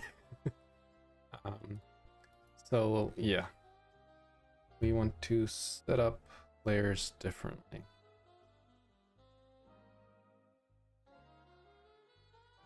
So ragdoll layer, character controller. So character controller layer is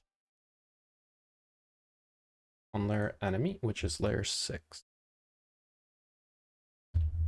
And we want the ragdoll be on layer that does not collide with it. We're gonna add ragdoll layer 11. Set it up, and then we're gonna go into physics settings.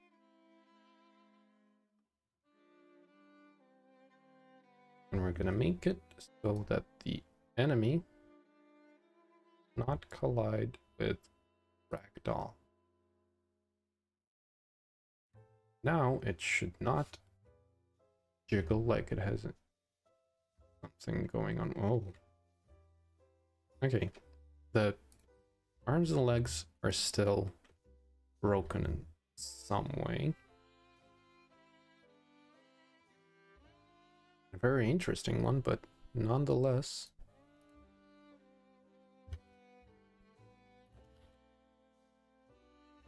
Why are your legs not working? There are some errors here. Basic enemy animation controller has not been assigned. Okay, because you got reset.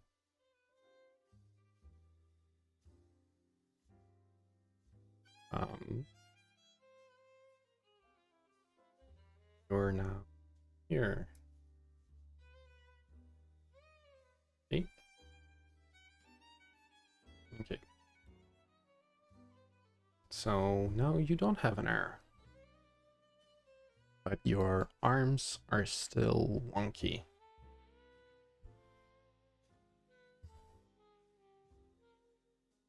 Why can that be? Mapping rate. So your arms. Oh, we also want the ragdoll layer, I guess, not to collide with itself.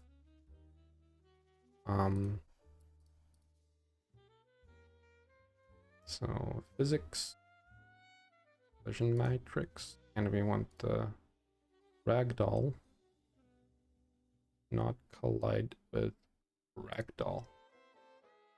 Okay. See how that behaves now.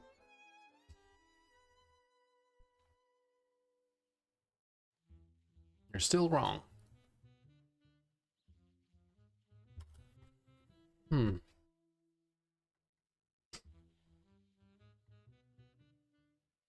Set your references so you don't spam errors here.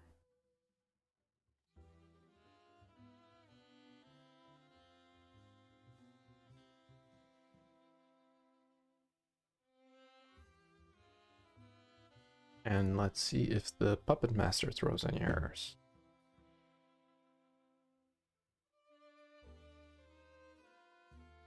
No, you're still doing the chicken leg, chicken arm thing. Target visuals, yes, that's fine.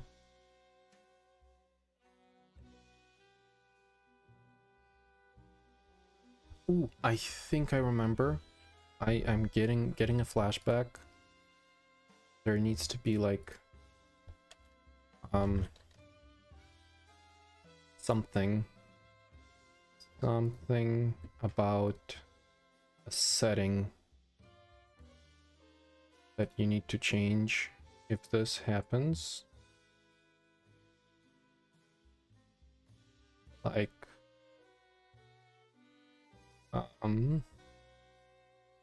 ooh, getting flashback. Puppet Master.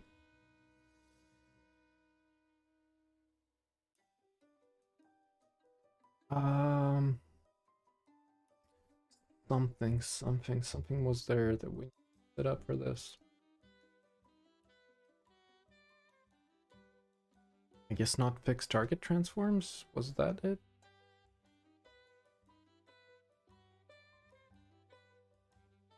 It was like simple single setting that you need to change if this happens.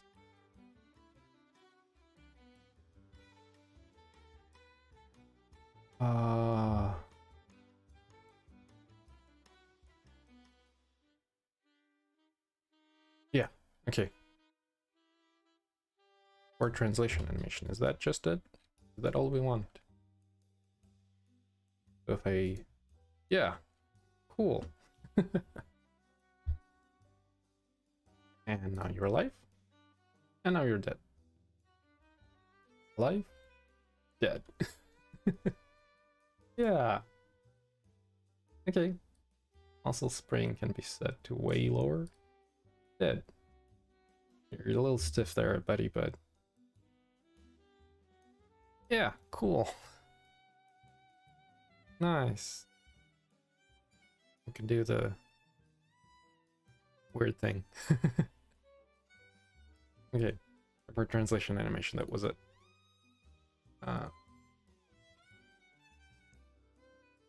Why can I not set the property? Cannot set any property. Why is that? Property of this button is locked to the humanoid config file. Cool. Nice. Okay, so we need to reset the reference to the right hand. It was here, here, here, here. Clavicle, shoulder, elbow, hand.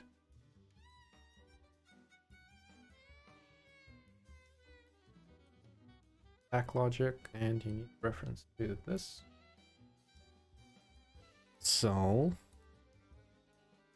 now we have ragdolls.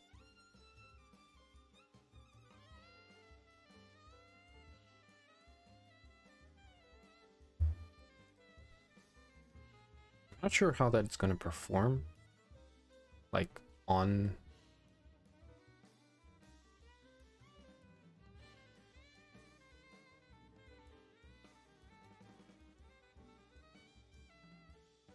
because we pretty much don't want the colliders to be active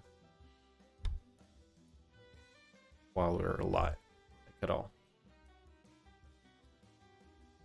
Also, while we're here, we can also IK his legs.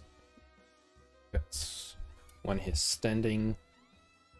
We want the legs to reach the ground, so we can go. I think it's here, or like, do we need to enable it for the animations?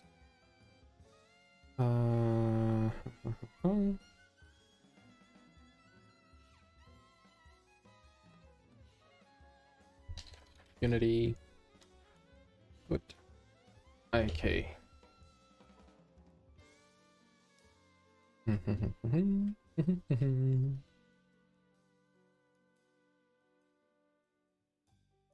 would that be? Like it should be in the animators. Foot IK. Yeah, here we go. Just think it's that simple.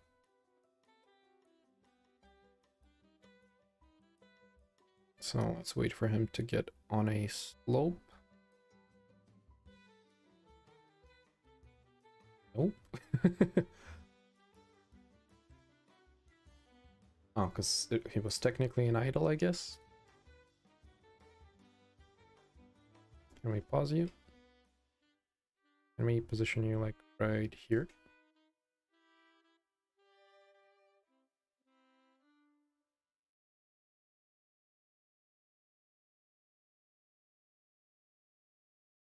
Feet on the...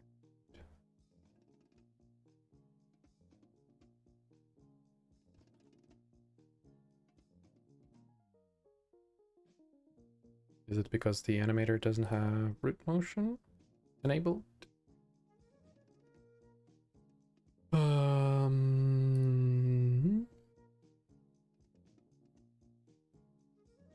What does that mean?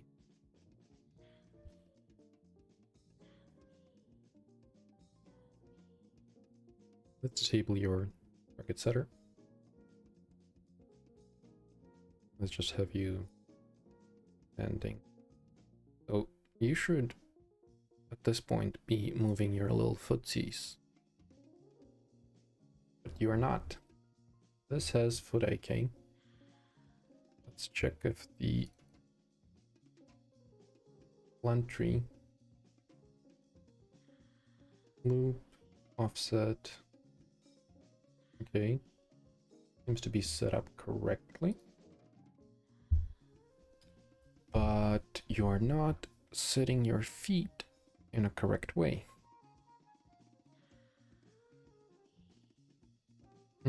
Apply root motion, apply physics. Okay, so if we disable root motion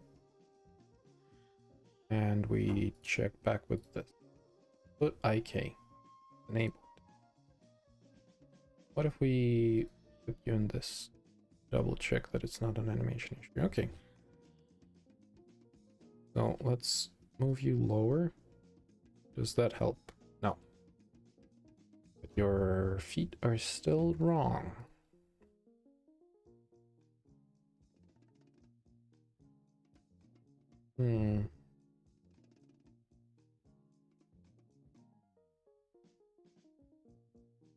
Not working. That's from 2016. And that might still be... Well, it turns out because I uncheck apply root motion. Okay, apply root motion. But IK, right? Defaults? No. Error? No. Uh-huh.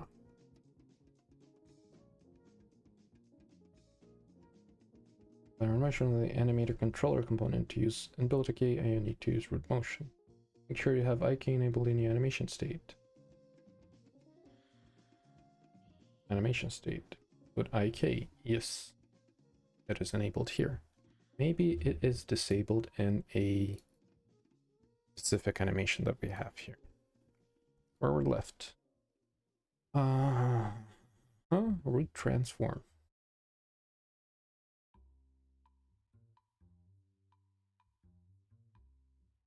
Like we can see,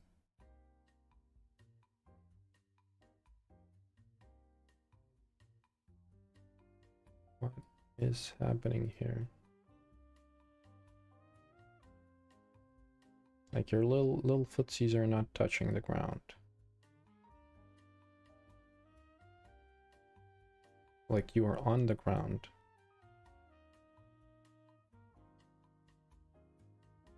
Is it because the avatar has IK enabled or something like that? Character's avatar. Do you have a mask where your IK is disabled? No. You seem to be correct.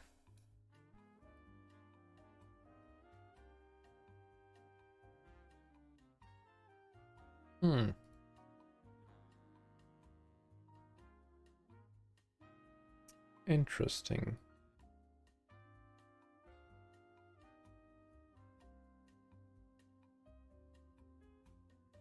It does seem to be doing something.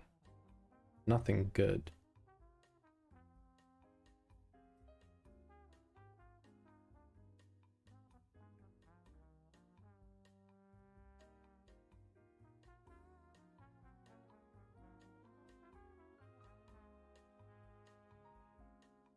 Hmm.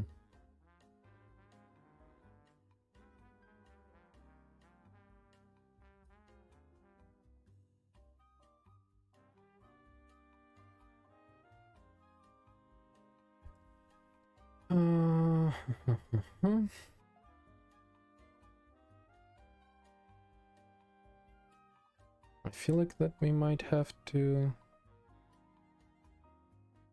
do something extra for this. Oh, IK pass. Ugh.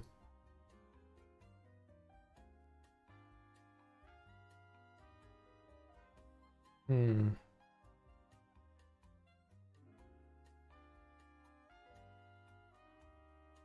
That's interesting. Because, like, the IK should be applied. Like, if I start lifting you, for example, your legs should, like, squish and stretch a little bit. But they don't. Even if I move this one, and even if I move this one with the animator, it doesn't do anything. Whoop, whoop. Like, it doesn't move the feet. Even though they should technically, I think. Ooh, maybe I need to do some foot, feet, leg. No.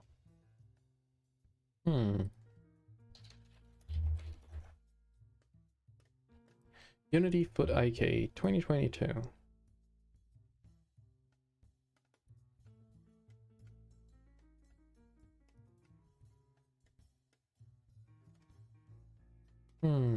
I guess I need to write some code for it if I want this to work. It's not gonna just work out of the box, which is fine, but it's not something I want to do right now. So let's forget about it for a sec.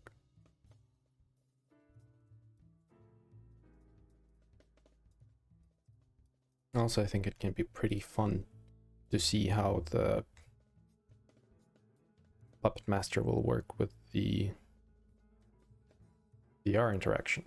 Because I think you can like move the limbs around and interact with them a little bit. So let's take a look at that. I think that might be fun.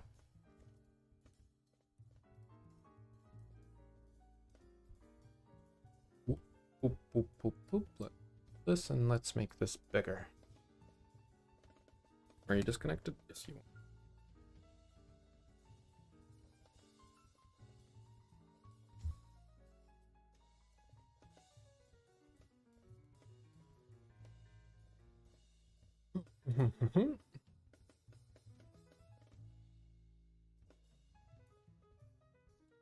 Launch. Okay. Disable movement. Mash A. Oh, ooh.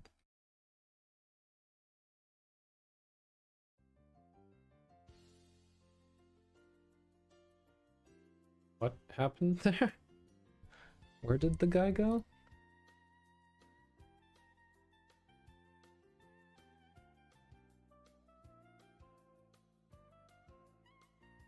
Okay, so let's... Maybe this will help? Okay, yeah. Let's pause. Disable your movement. You fly away. Okay. So, now, if I go back in here, that do that. We're not broken yet. That's good. Let's take a look.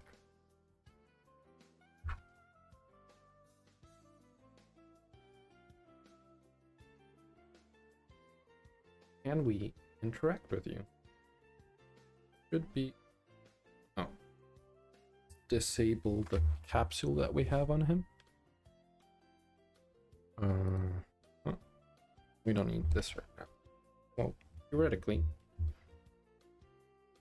you should be, yeah, beatable. If we increase the mass of our baseball bat,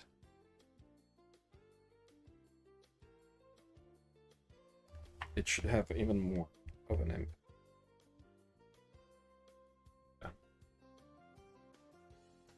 Yeah. Bam. Oh, that was my mic, but we can rate up, interact with his body, and let me get up here. Okay. So like, bam, bam. And if we go a little further, and if we set his layer to grabbable,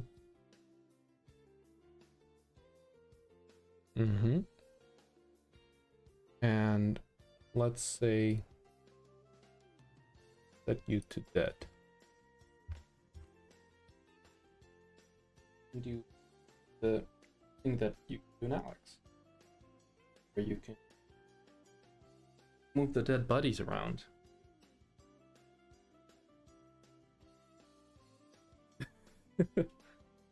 Like, how do you crouch? Crouch. Let's just make it smaller like this. Goblin mode. Yep. Yeah, where's that? Behaving weirdly because we set a really big mass to it, but didn't change the parameters. So like, where's the bed? Put it back to 1. Where are you? Yeah.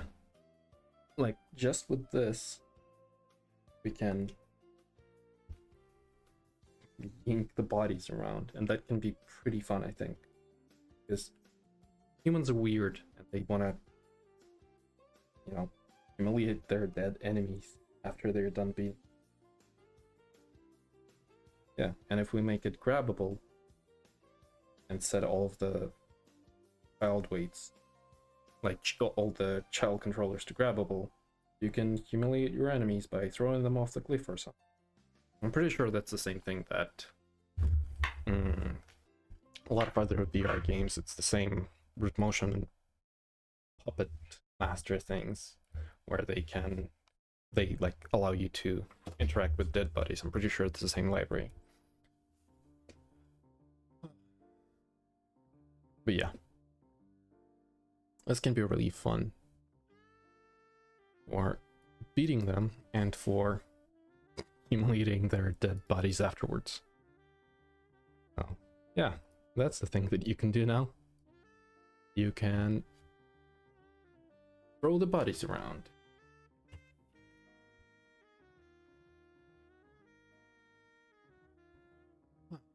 Okay. I think it's time to take another 5-minute breather in a second. Are we gonna set you disabled? Because we don't care about your ragdoll while you are alive. Yep. I mean, technically we can even target the different body parts here, but doesn't matter. We also don't want the capsule to interact with the bat layer. Does the bat has a separate layer? It's grabbable, so I guess we don't want the capsule to interact with grabbable. Exclude layers, grabbable. Yeah, so now we can beat him up directly without the outer capsule being in the way. Yeah, let's hit a BRB and BRB.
So now that we have this ragdoll set up, we can make it. First of all, I realized that I disabled them, but I want to set them to, active. Will they behave correctly if they're active? I think they should.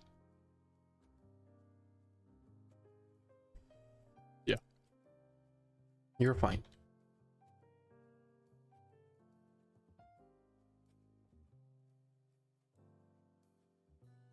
Yep. Okay. Seems like you're a little jittery somewhere. Also, there's a weird spike. Oh, because it was considering that to be an obstacle. Because I did not set up layers for that, but that's fine.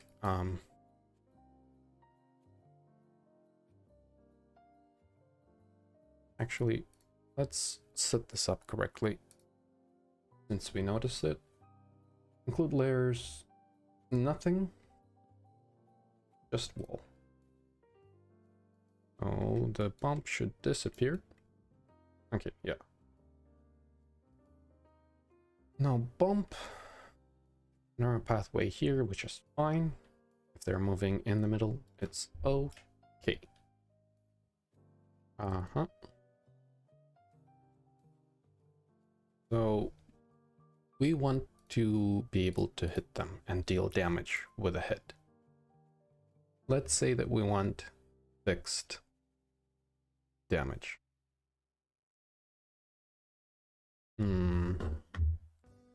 For that, we're gonna need a player script, and let's create a new one. Mono behavior of bad damage. Controller, I guess, because it's not behavior. So, what layer is the Puppet Master on?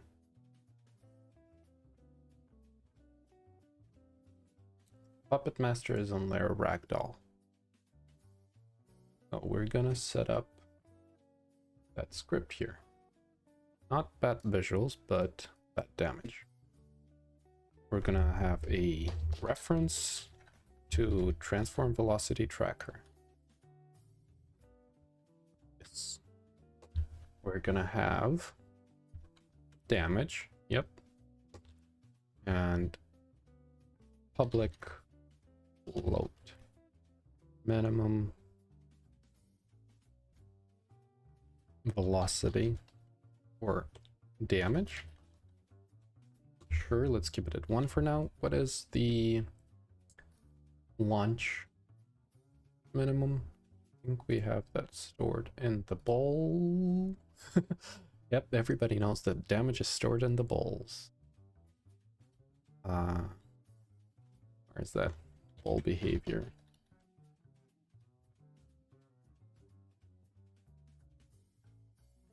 Okay. Oh. That swing direction, launch speed 10.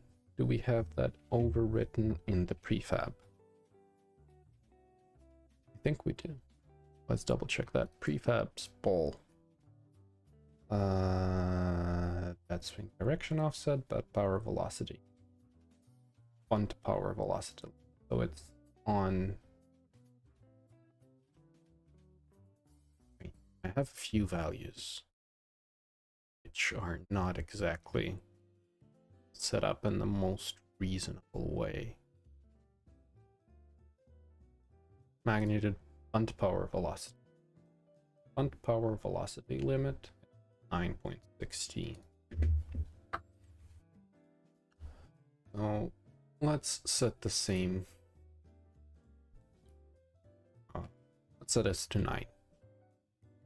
Okay, damage. Let's call this base damage. And we're gonna set a damage multiplier.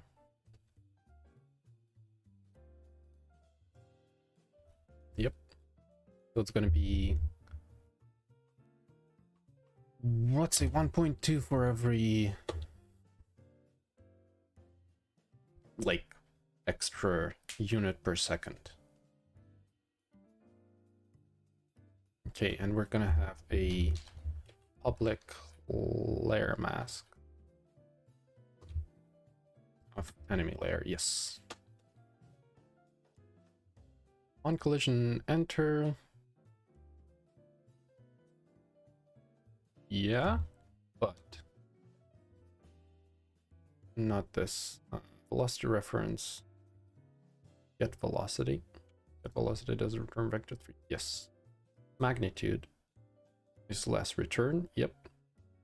After that, if this is not a way we want to do it now, because we can do. Yep. I think that will work.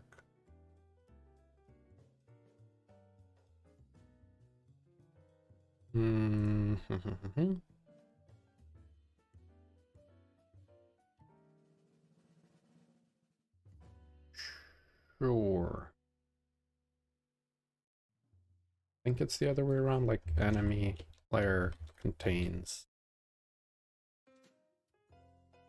other layer. Yes. Okay, we get the reference to that, and we're gonna get a root object for that, which is gonna be enemy root, which is gonna be basic enemy, and then we can get a reference to enemy health. If it's not null, we deal damage equals. Yep. That is about right. But we wanna. Yeah, sure, that looks fine. Take damage and from damage. That looks about right. So, where's the bat? We can give you a bat image controller. An enemy layer is just ragdoll, and velocity reference is good. So now we should be able to beat up the enemy. Let's try that out. Is everybody ready for a night of ultra violence?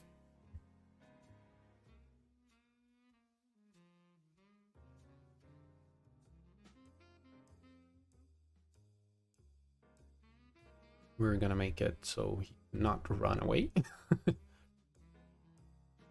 I mean, it doesn't matter. We can beat him up while he's running around.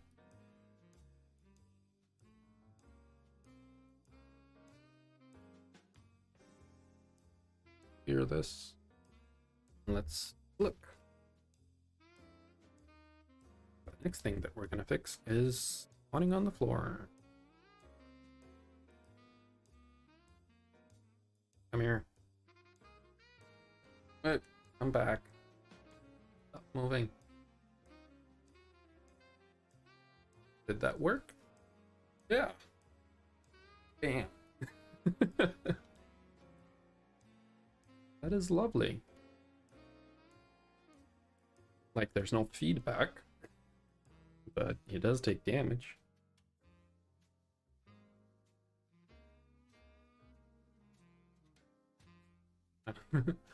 That's cool. We can beat him up now. Okay, let's restart that, but give him more health and make it so he does not move. Not this much health, but still. Okay. Let's save this and let's stop him from moving. Turn off your nav mesh agent. Position setter and movement. Okay. Let's see.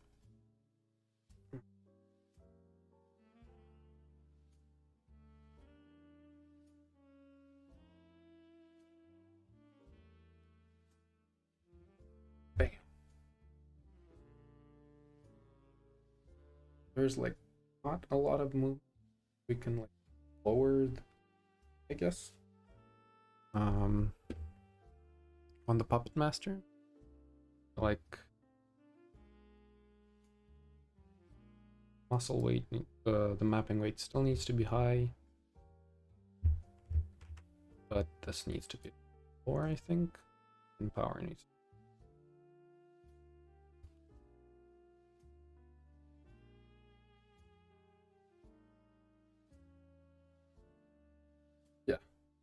this way, hit him.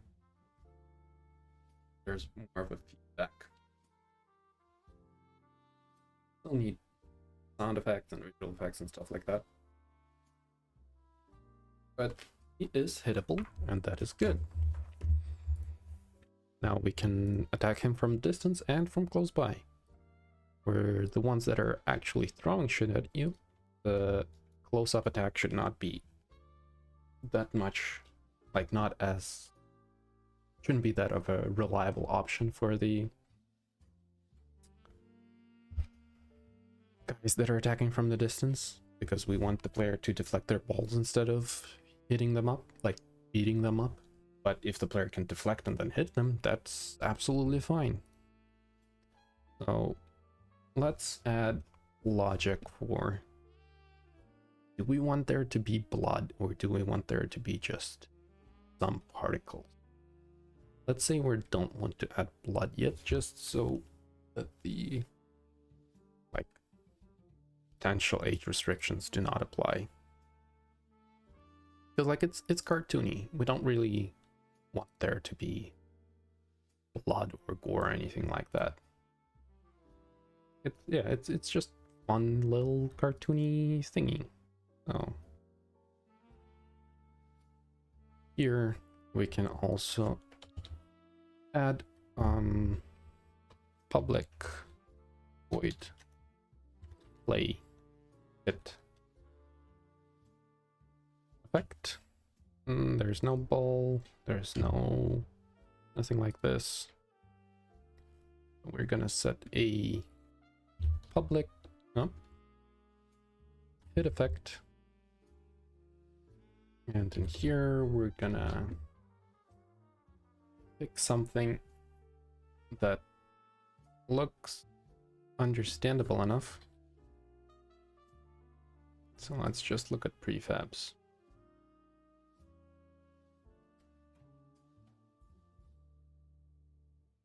Metalhead 2D.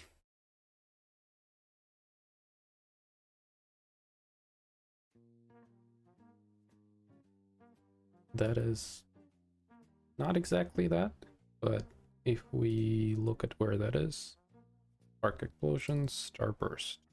Nope. Blood. Red.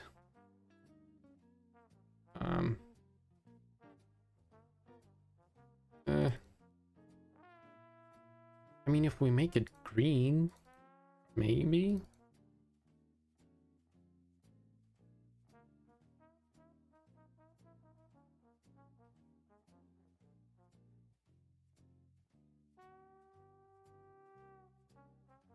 Maybe. Green blood is fine.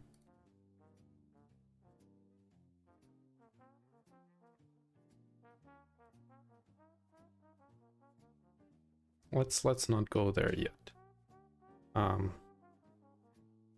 Combat. Brawling. Cartoony. Fight action. Nope. Punch. Punch is directional. We don't want that. It should also get stunned when we hit him. That seems like a correct thing to do.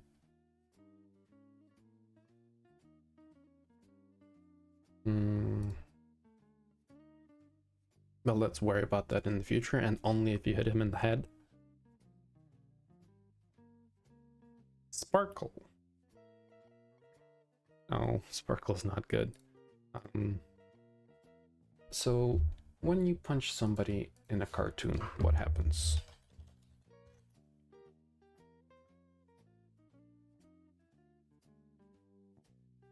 There's like little bam thing, onomatopoeia or whatever it's called. There's lines, there's oh, and stuff like that. I feel like the bat should also have the same like little action lines behind it as trail renderers. That seems about right.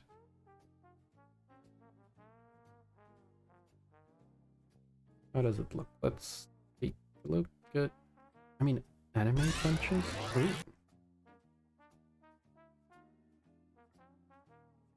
let's say, let's take a look at the DBZ fight.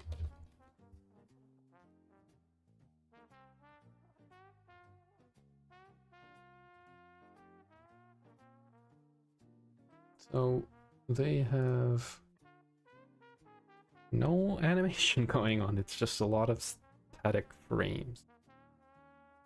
Can I just take a look at the head now, like rays or anything?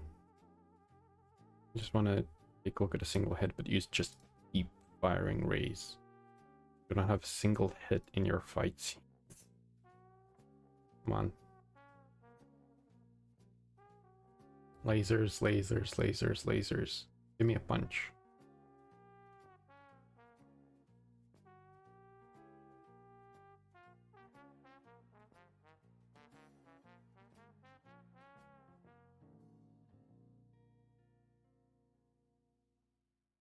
Still lasers. How's it a fighting enemy and they never actually hit each other?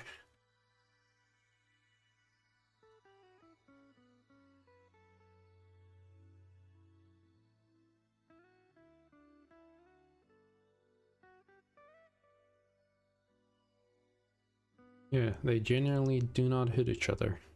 They just keep firing lasers at each other. Okay.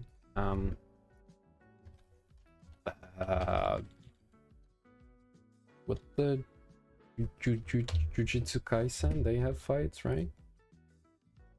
Best fight, sure.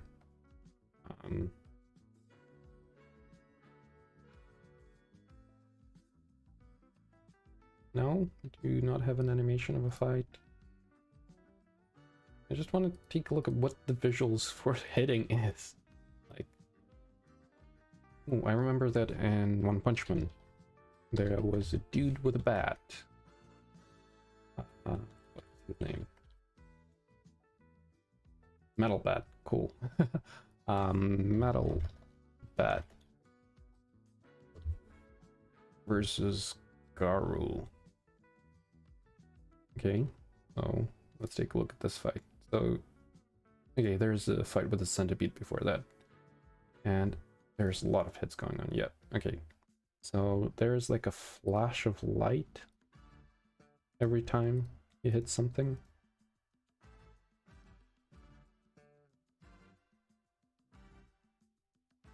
Yeah, there's like a big flash of light. So yeah, let's try and recreate that flash.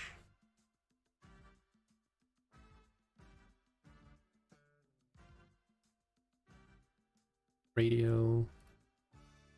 Flash grenade, no.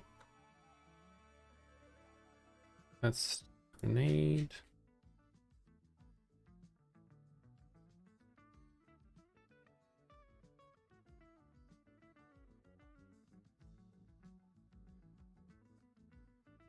Okay, yeah, that's the idea of those little lines going all over. Okay, cool, so it's in Polygon Arsenal. Let's take a look at the ones that I have here. Polygon Arsenal, prefabs, combat, melee. Oh, they also have sword trails.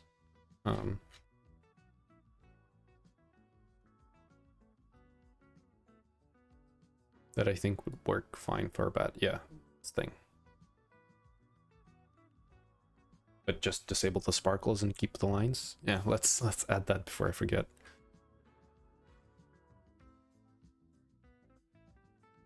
Oop. This here. Align. Disable the sparkle. Part of it is the sparkle. Oh, particle trail.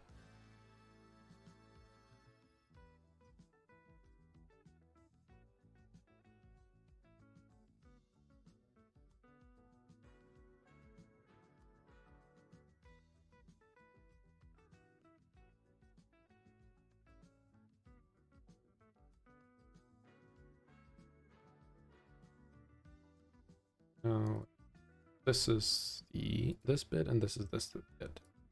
Now, if we disable this, still be fine, right? Yeah, we can make it better later. So for now, we can turn this off, put it back on the ground.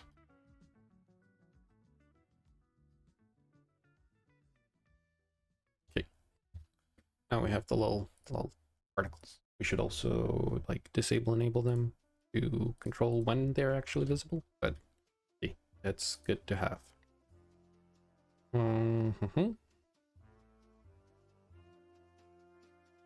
Sword magic source sun. That's this one. Okay.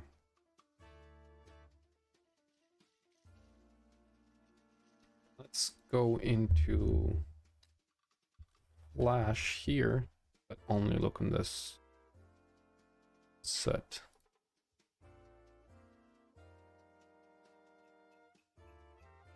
What actually happens in this one? So it's a big sphere. Okay, let's keep this one in mind.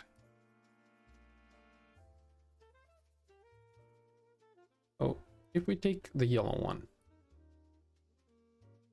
and modify it to fit our needs.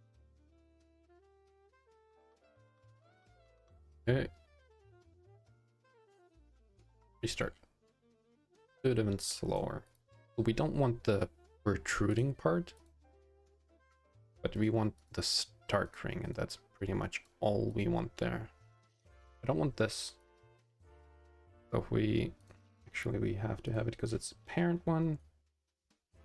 But if we just turn off your renderer, no, yeah, okay, bam, yeah, that's like pretty animal.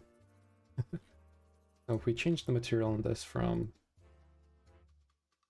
can we make it just less transparent? No, there's no parameter on this material. Muzzle sparks, it's the one we also do not need. Low, full flash of light. We can keep it for now, it doesn't really matter. But yeah, also I just realized that we baked the lights without setting these objects to static, so they didn't really bake, and generate it again, and it's gonna look a little better. Yeah. So, very bright.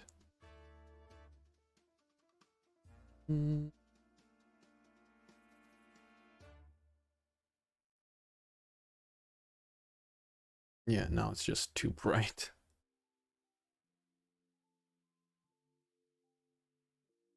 And we can make you like, maybe we can just turn you off and make you only baked and not real time.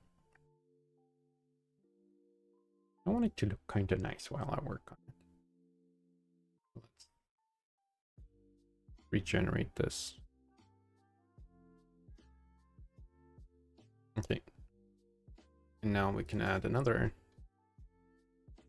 light that is going to be just real time. We want to copy your parameters. This one. Copy your transform. Paste. Okay. But now we can just make you a little dull. Like that. And also, I just realized that you don't cast shadows. Oh no, you do. But shadows, soft shadows. Ooh, the one we baked with also didn't have shadows, right? Yeah, let's make soft shadows and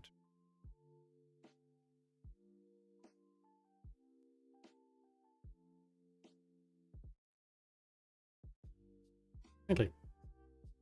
Now it's a little prettier. The real-time one. Ooh. It's actually kind of also interesting how it like reappears. I don't know.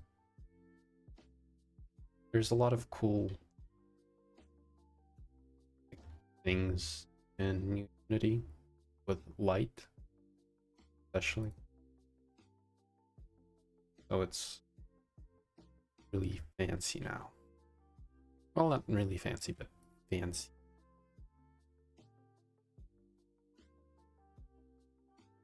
Oh, yeah.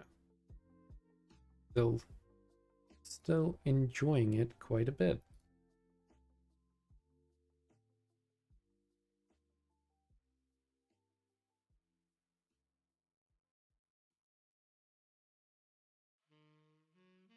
Oh, yeah.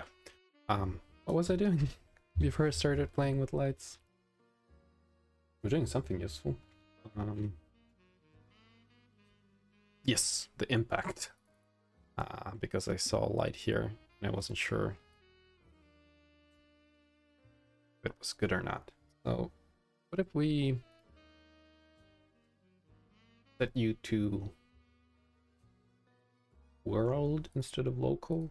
Yeah, like you're gonna play and you don't have you anymore. You have turned off. All of you are world simulated. So if you place you in a position of an impact and play, you should look fine. So let's unpack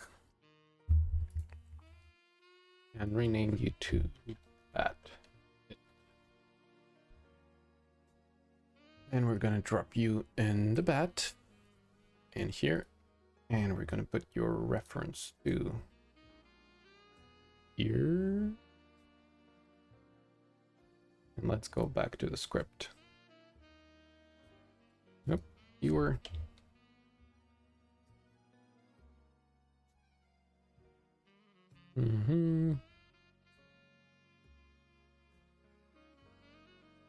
Let's pass the hit position, I guess. Yep. And that's pretty much it.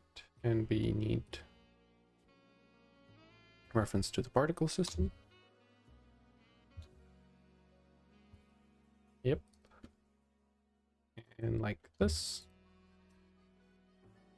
We probably don't need to rotate you, but maybe we do. Where's your forward? Where's the bat heads forward? So we need to rotate it. Oh, it is. We need to rotate it 90 degrees around up. 90 degrees around up. Okay. So now there should be a. Oh, don't play on awake. Thank you. Let's save this and see how that looks. Now, we forgot to add a poll to it. So we want to have public bat visuals controller, bat visuals controller. And here we're gonna do bat visuals. Everybody hit it up. Don't need velocity. Okay.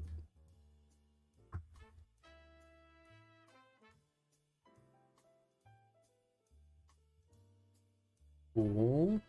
Let's disable you from the get-go.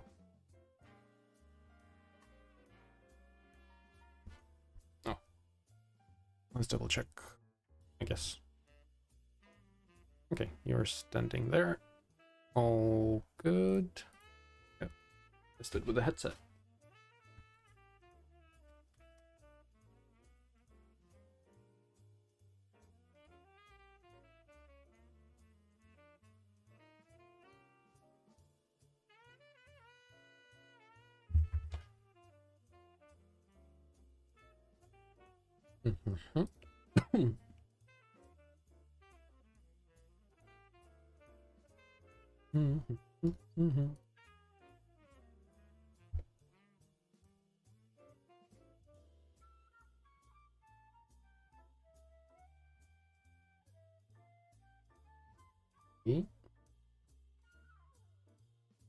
And let's give it a try.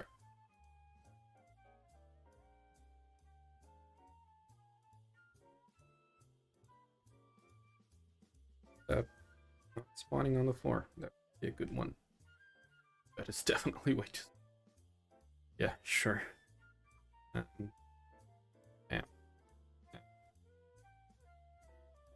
Are you not? Are there irons in console? Yep. All reference. Bad damage controller. Let's turn this off for now. What are you missing? Oh, I did not assign reference to the Bat Visuals controller. Oh, whoop. Okay. Bam, bam, bam, bam, bam, bam, bam, bam, bam. Still errors. Next one. That the hit effect. Oh, yep, because we don't get it. Okay. So let's turn this off. Let's bring the fella closer to us.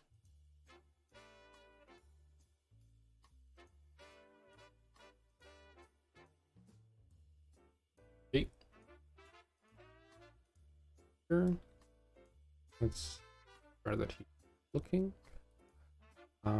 We're gonna put those. And we're gonna do this little thing where we forgot to put the reference. Yep. And hit effect. Okay, now it should be good and properly spawning stuff. Take a look.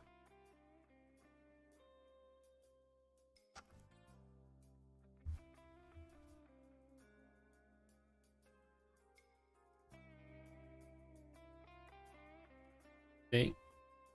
Bam. Bam. Bam. Bam. Bam. Bam. The flash of light is way too strong. But that is kind of the idea that we have behind it. Oh, okay, and he's dead. Okay. The idea is there. We don't want the lights. That is for sure.